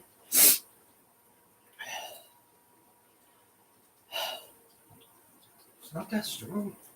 To me, it is. Well, that's the only reason I had you try this because I didn't think it was.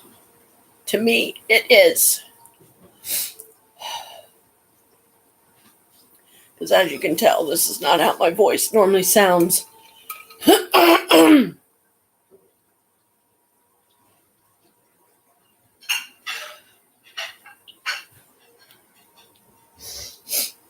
I feel like I just took a fucking... went like this, wet my finger, and stuck it in a fucking thing of goddamn cayenne pepper.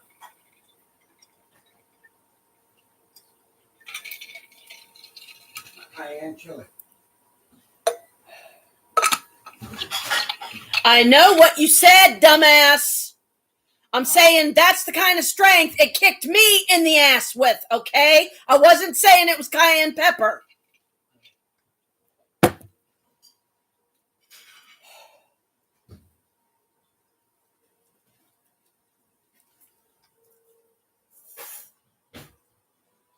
I've never been able to do the hot stuff.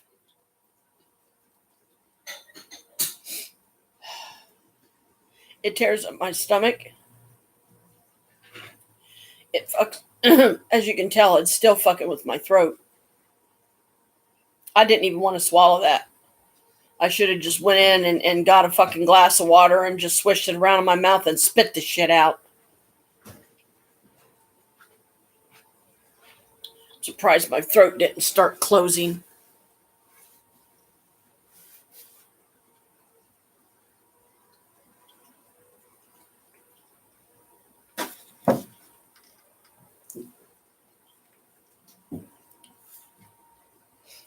Hopefully that'll help.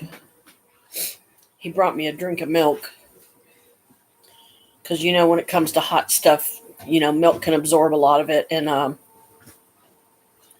bread, like they say, a good way, as weird as it may sound, to do it, to keep onion juice or onion oils and stuff from when you're cutting an onion, especially the ones that tear up real bad, keep it from getting in your eyes so much. You put a small couple of pieces of bread right under your eyes, like right in this area. So you would probably have to cut it almost like a half moon shape, but not a crescent. It would have to have a little bit on it. And then you maybe have to dampen it just a tiny, tiny bit, just lick your finger, dampen it to stick it to your skin. And then supposedly when you're cutting the onions, this is old wives' tale. This is something my mom remembers her own mother doing. And it seemed to work. I mean, I've never tried it, but you stick the bread under your eyes and it absorbs the hot oil from the fumes and all whatever from the onion. So the bread absorbs it so it don't get into your eyes and sting. I remember one time, and this was pop, you guys, okay? This was the syrup that they use to mix with the carbonation to make pop. Well, in some places they call it soda, in some places they call it pop. Here we call it both. In New York, if you say pop, they look at you like, what? If you say soda, they're like, oh, soda. In here in Columbus, we say pop. Okay, it's the same fucking thing, you know. So, but somebody gave me. Okay, Brooke, hun. Somebody gave me. Heck, where the heck was it? We were at a Bob Evans somewhere. And we, Vicky Hun, just to let you know, whenever you got to go, sweetie, that's okay. If you just suddenly pop off, that's okay. You can watch this later. I know you will. Thanks for popping on, at work. Just don't get yourself in trouble. You know how I feel about that, because I don't want to worry about you losing your job because you're, hanging out with us on a live. But I enjoy, I'm sorry. This is the only way we can spend time together right now.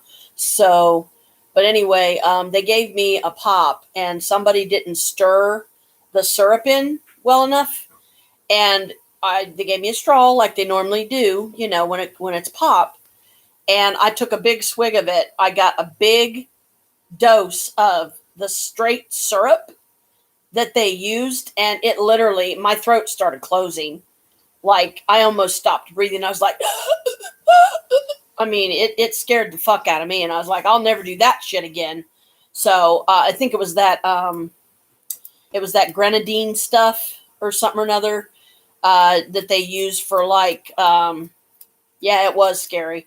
I thought for sure I was a goner. It's called something grenadine or something like that. It's what some places will use that maybe they don't have cherry Coke, but they have regular Coke. And if they have grenadine for like some other reason, they use it in some like some kind of dessert food or something or another is what normally it's used for, I think.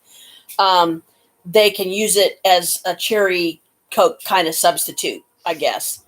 But because I got a straight up concentrated dose of the syrup, it literally, I mean, my throat was closing up. I forget what finally broke it loose. I don't remember, but I stirred that shit up really, really good after that. And then drank it and I was okay. But yeah, that was pretty scary. So, like if somebody was ever to ask me to like, taste a habanero, I'd be like, get that fucking thing out of my face. I don't want it nowhere near me. And if you come any closer, I'm gonna hurt you, because I don't want the shit on my skin, because I know what the damn things can do, and I'm very sensitive to them. So don't do it, because that shit is not funny to me. If you want to eat the damn things and burn your insides out, you go right ahead. Leave me out of it, because that's just asinine, stupid shit that I don't care to partake in.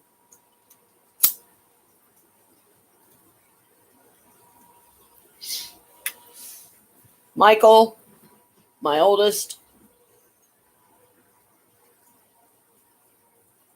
he used to love the spicy stuff. But now he's 32. Can you believe it? Michael's 32, and he's he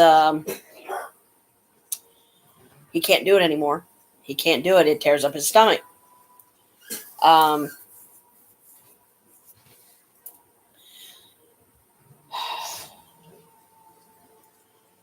So I try to be safe. I try to eat healthy.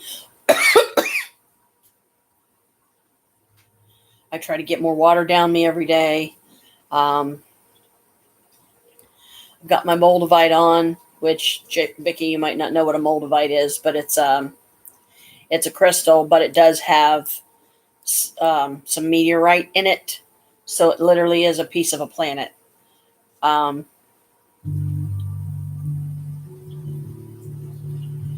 And when you work with a Moldavite, and you ask for change, because that's kind of what it does. It helps with major changes that you would like to see in your life, but prepare yourself, because the change usually comes quick, and it can be very intense energy to work with. A lot of people can't work with them because the energy is too intense. Um, I'm doing fine with it so far. I've been wearing it for, I think it's only been like a few days, and I'm okay. It's about to get really dark. Oh boy.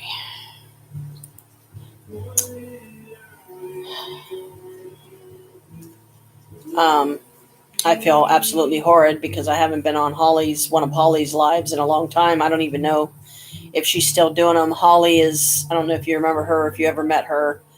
She was another witch friend that would come on here sometimes, and she's got a paranormal investigative team, Shay and Paul, I think.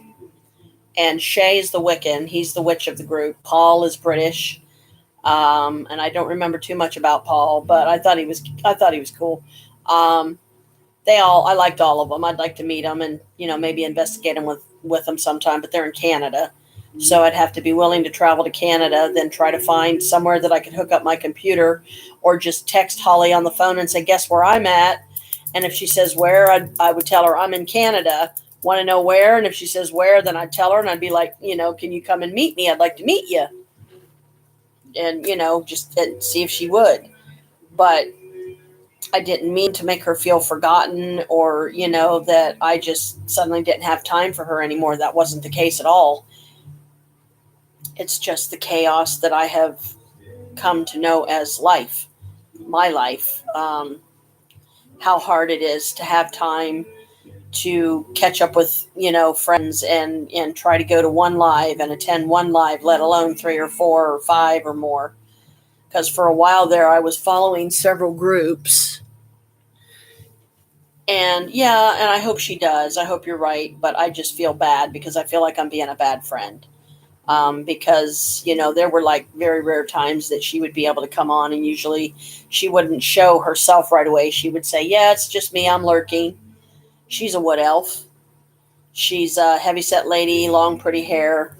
And she said that as she gets closer to the woods, that's when people usually literally see her face transform into what her real elven form is. And I know she's stunning. I know she is. Sweetheart of a lady, and you're never going to believe where we met. What paranormal, what paranormal channel we met on? The Paranormal Files. Colin Brown and his dad, and Mom Mary, and Sister Tessa, wife Courtney. I can never remember the brother's name. Travis or something, I think. I can't remember, but Travis is Courtney's brother's name, I think, or something along those lines. But there was the fam, James, blind guy, tall guy, goofy looking, but sweetheart of a guy. Omar Gosh, I was following him for a while. Uh, the Ewu crew was following them for a while. Um, what's that one guy's name? I can't think. He had the friend that was, his name was Sonny. Heavyset guy, used to have to do with wrestling. He was like one of the security guards or bouncers or something or another. Um, okay, hon. Talk to you later. Thanks for stopping by. Blessed be. Have a good day. Mwah, love you.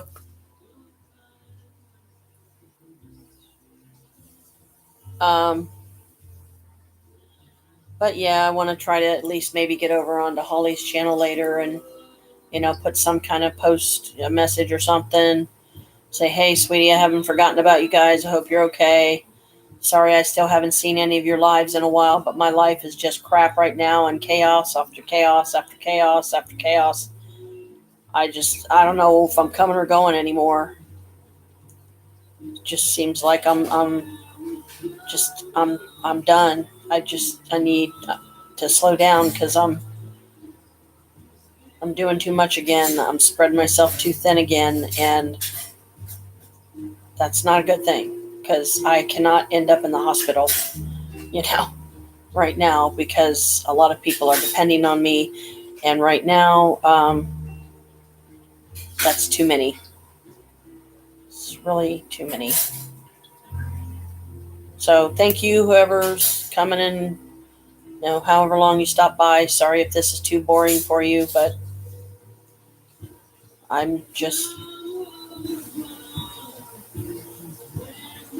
I'm not I'm not always here to entertain as much as to educate, to share my life experiences with people, share some laughs, um, reach out to the world the only safest way I know how. Um, because let's face it, the world is a scary place anymore. So it's making more and more people more and more reclusive. I still go out. I'm not reclusive. I'm not quite to that state yet, but the way the world's going, I'm surprised I'm not. Just even the simple act of driving over to my mom's house, which is not even 10 minutes away, it's like five, if that. Um,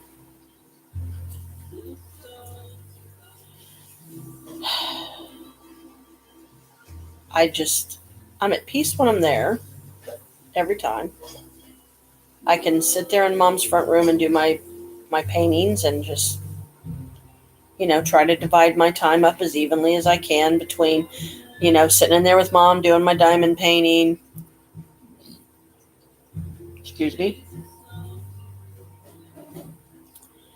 Going outside, smoking some pagan mix, having my additional chill moments there. It's nice to be able to sit out there and people watch, not to be nosy or anything like that, just be in the moment, be here now. And look at the sky and listen to the birds and listen to the wind through the trees and listen to all the beauty around you that you miss every day because you're hustling and bustling trying to get to this appointment or that job or this date or that whatever. Because people don't know how to slow down and smell the roses anymore and just take a walk in a park and just unplug, you know. Sometimes I try to do spells on here. Sometimes I try to do rituals when it's on a Wiccan holiday. Lunasaw is the next one coming up. Hopefully, I will finally succeed and do the dragon ritual for Lunasaw. All I can do is just keep trying until I finally do one, and whatever one I end up doing, I'll know, okay, apparently this was the one that I was meant to do all along, so why fight it?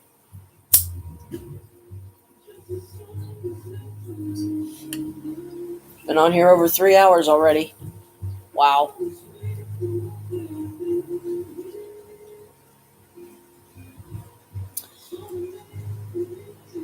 Looks like I'm not going to get any of my diamond painting done today. But that's okay. This is more important. My family needs me. I'm here. You know, if this can help her get through her day, I'm here without question. And I was mostly kind of backed off a little bit because I knew the poor dear was so overwhelmed already. The move, um, what's the new place going to be like?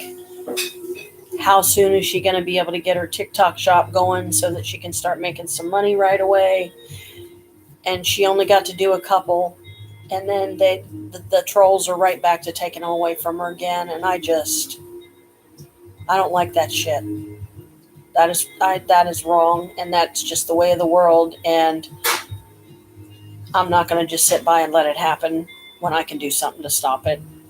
So if that means I have to take a spell bottle a day and do a spell to stop it, I'm going to stop it. I've already done spells on protection, financial gain. Um,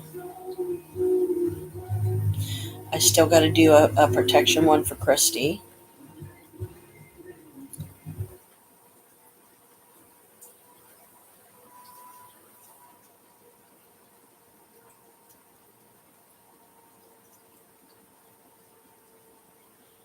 I will definitely be happy when I get my little crescent one done here. Because the next one I'm going to be starting on after the crescent's going to be my mandala. Once I get my mandala done, then I'm going to do the roses. And then lastly, I'll probably do the cardinals. And I'm going to cut them down, keep them in an envelope until I can get frames for them.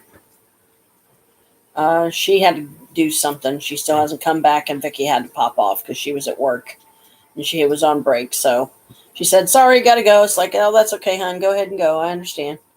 But she stayed on for a few minutes. She was on a break, so. And Brooke hasn't come back yet. She said, "I'll be back in a moment," and that was a few minutes ago. So I'm just waiting for her to say I'm back or whatever. Because it's like 9 o'clock there. So my guess is she's probably trying to get the boys settled for the night and, get everybody to bed and make sure everybody's clean and all that.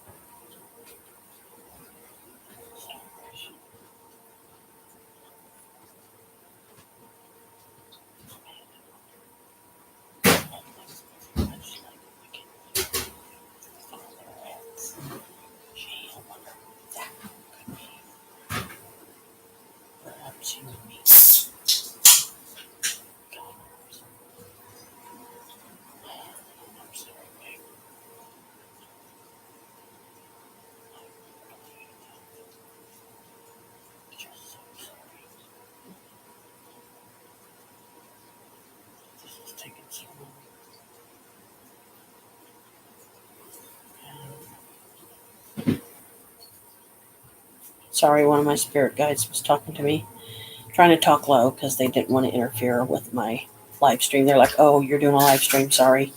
Come back later." I said, "No, that's okay. Just, we can still have a conversation. Just do it telepathically in the head. So that way I can keep speaking verbally without suddenly sitting here with a glazed look on my face where it looks like I'm talking, but nothing's coming out. And it's like, oh shit, is she having a stroke? No, I'm fine.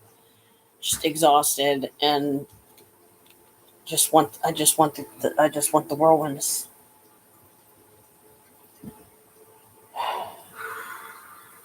Stop.